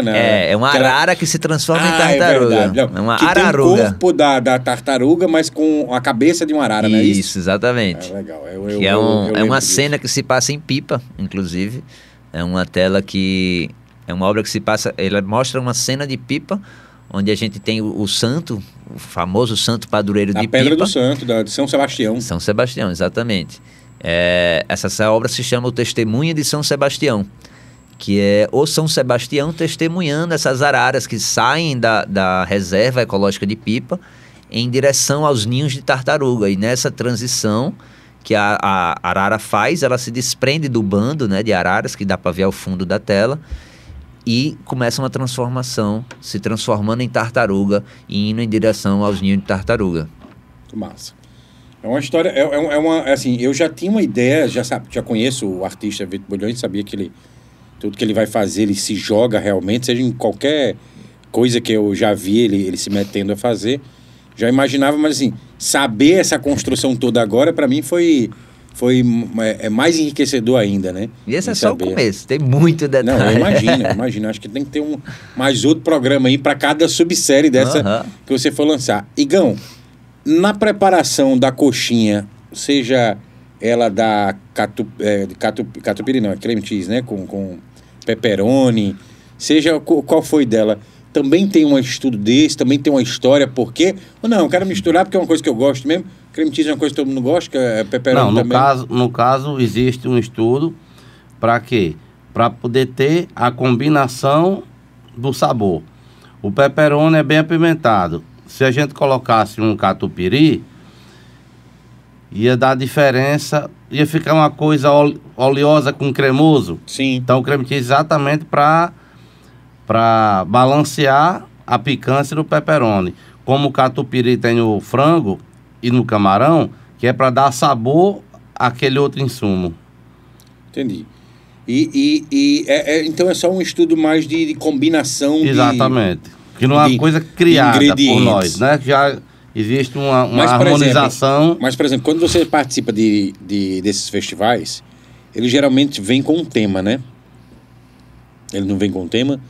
Acho que teve um festival Blend desse que o tema era cinema. O Sweet Coffee Week. Eles fazem um tema. Pronto. Como é que você pensa nesse tema para associar ao seu produto, à Rádio Café? Não, no caso o tema vem já do evento. Pronto, mas por exemplo, o último que você participou, qual era o tema? Eu acho que era do Sertão. Delícias do Sertão. Pronto. Então, se foi foram criados salgados e sobremesas voltadas para a região do Seridó. Carne de sol. Foi o que? Uma coxinha de carne de sol com nata. Que é o que a gente já fabricava, já vendia. A gente não foi criar um produto novo. Entendi. A gente vendeu o que já existia. Entendi. E às vezes assim, nessa... A Brasel faz o Festival do Camarão. Aí os restaurantes preparam pratos, né? É sempre dado pela produtora um tema para a gente seguir aquela linha. Vitor, e com relação a...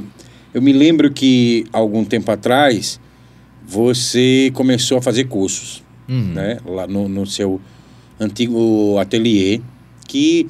Engraçado que aquele ateliê era a sua oficina de trabalho, era a sua exposição, né? Você fazia festa ali para reunir amigos, para atrair admiradores do seu trabalho, né? Às vezes por pura confraternização.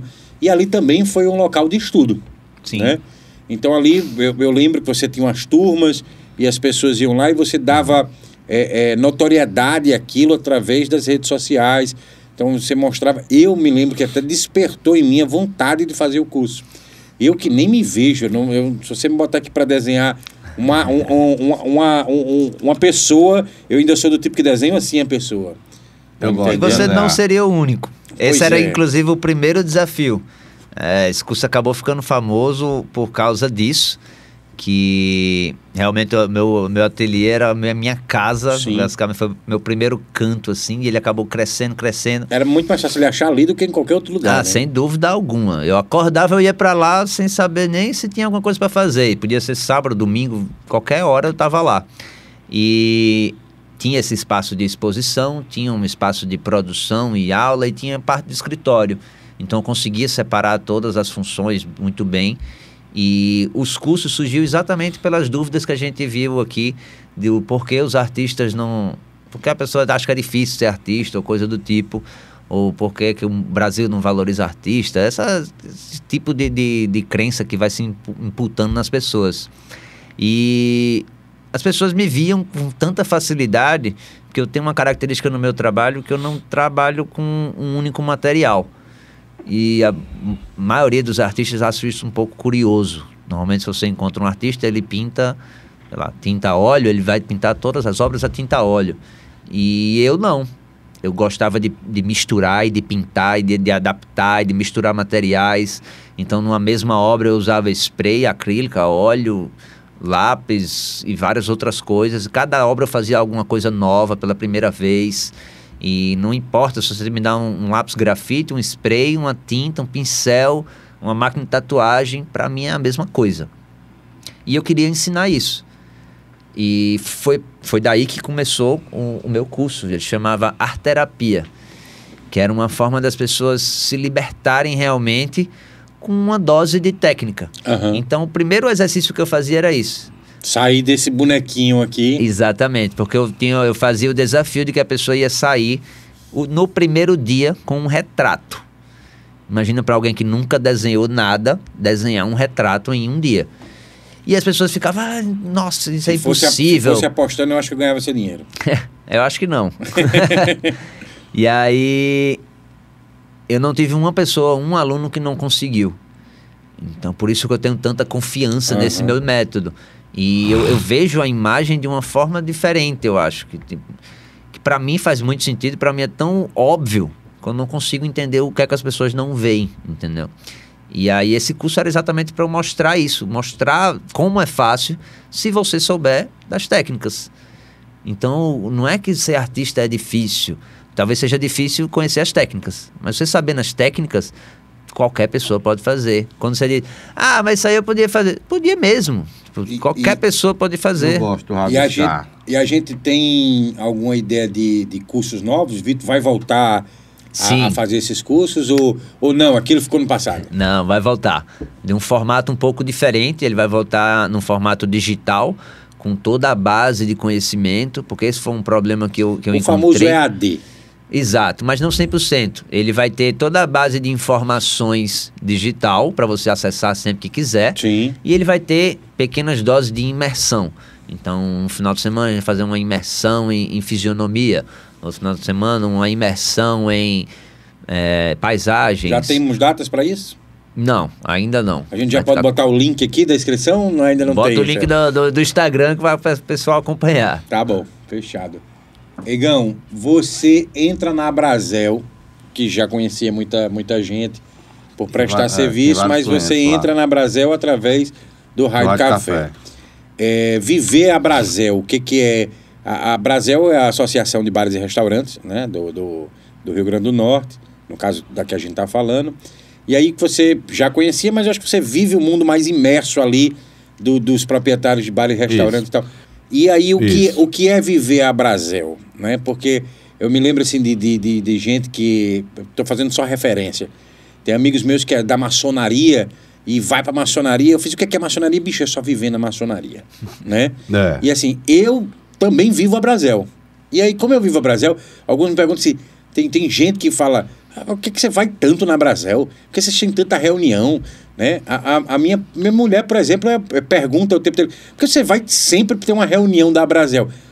A Abrazel é que nem a maçonaria. Né? São coisas secretas que acontecem na Abrazel. E é uma felicidade se encontrar com os associados. Né? Qual é o sentimento que tem para você? Não, a Abrazel realmente é uma associação, né, que briga por nós. Isso ficou bem claro agora na pandemia, que a turma geria as passeatas, as carreatas, né? Assim, de fato existiu a briga política. Sim. Tentando em defesa dos associados, melhorar a categoria, as condições da gente.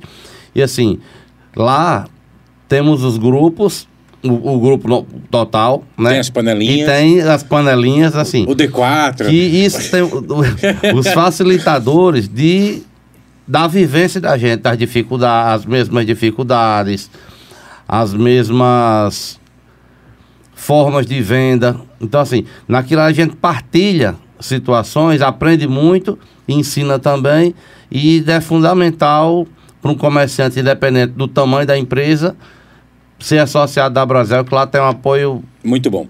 E assim, Vitor, para você entender o que é que a gente está falando aqui de Abrazel, a Abrazel é um grupo de empresários que tenha bares ou restaurantes ou fornecedores, né, dos produtos, e que eu acho que o princípio tem muita coisa boa, mas eu acho que um dos ensinamentos melhores que a Abrazel trouxe, e eu digo isso não é por mim, apesar de ter trazido isso para mim também, mas trouxe para muita gente, que é um consenso, é que você aprende que a pessoa que vende comida do seu lado, ele não é seu concorrente. Uhum. Sabe? Ele não é seu concorrente, ele é seu aliado.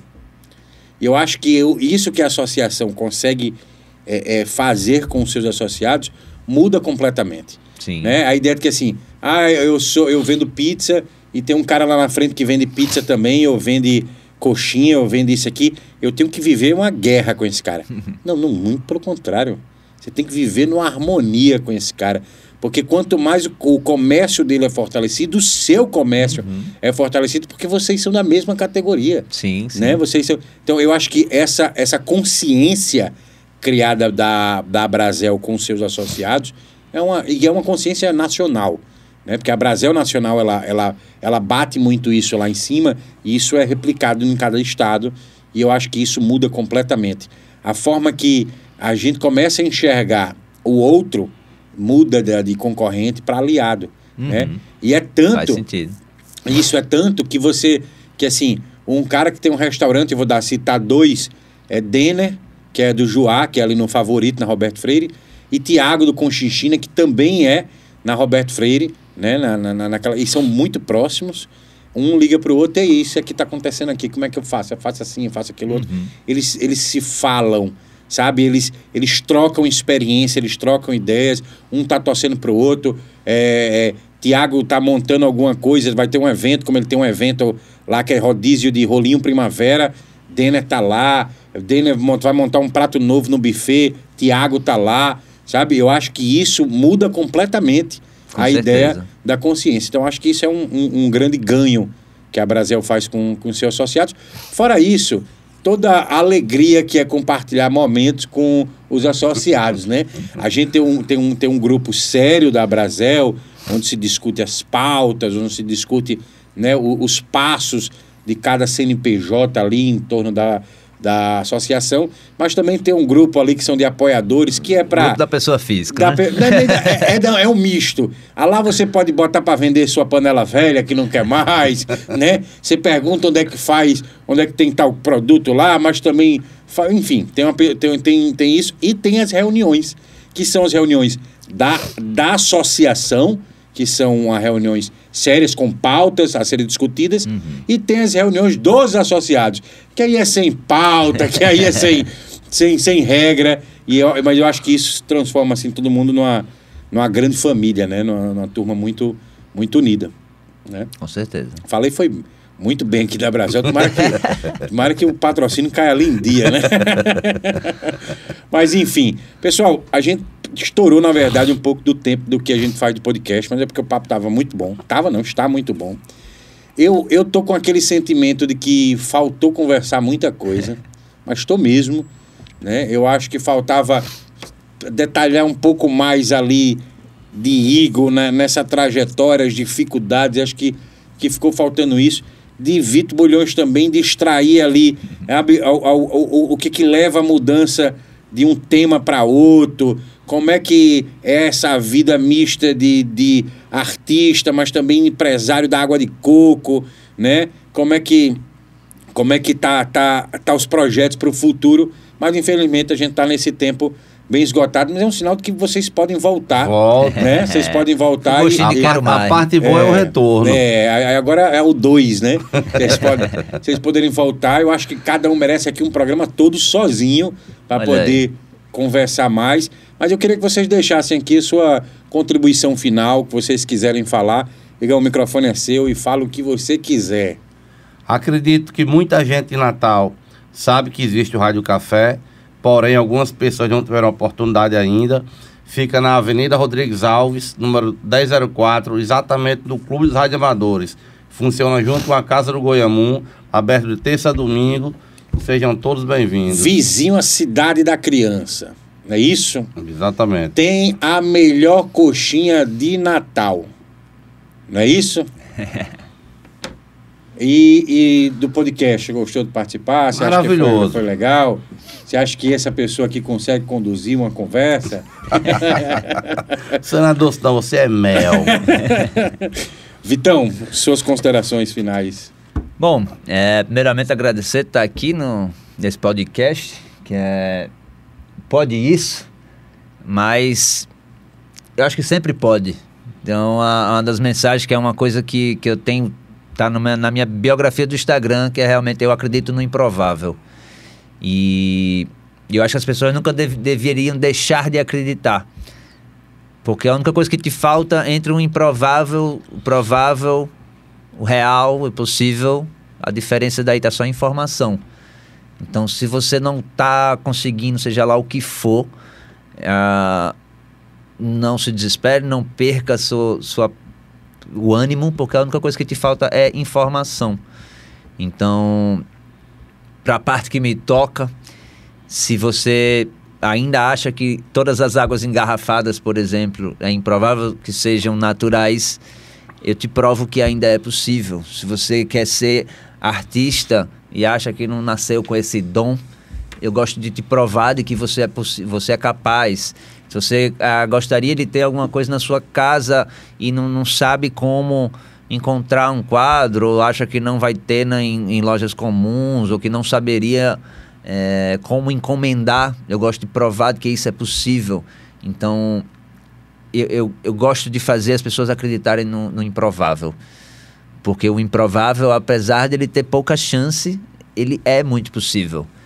Então, no que precisar, contem comigo para fazer o improvável se tornar provável, para então virar realidade mais que possível, né? Bom, no final eu gosto de fazer um levantamento do que eu entendi como pode isso, né? Então eu aprendi hoje nesse episódio que pode engarrafar a água, né, da água de coco sem perder a sua naturalidade, ela ser isso. Eu aprendi hoje que pode sim uma pessoa se reinventar muitas vezes e ser diferente coisas há muito tempo, né, de como eu posso ser um dono do pega-fogo, amanhã com o que me sobra dele eu faço tendas para alugar e depois dessas tendas eu numa pandemia invento a melhor coxinha de Natal. Então pode sim, pode se reinventar várias vezes. Eu vejo que se pode ali ser artista, mas também ser empresário, né? Pode ser artista, mas eu também posso entender como é que é a ideia de vender o meu trabalho, de ser uma empresa, né? Então, eu hoje tive várias experiências no pode isso? Sim, pode. Tudo pode, né? Se a gente quer, tudo pode. Agradecer demais a participação aqui de vocês dois. Sou fã dos dois. Acompanho o trabalho de Vitor Bulhões há muitos anos. Eu não vou nem falar quantos para não entregar a minha idade, mas há muitos anos. Conheço demais, não só como artista, mas como pessoa, como amigo. Igão também sensacional, da Brasel ali, né? Tamo juntos sempre.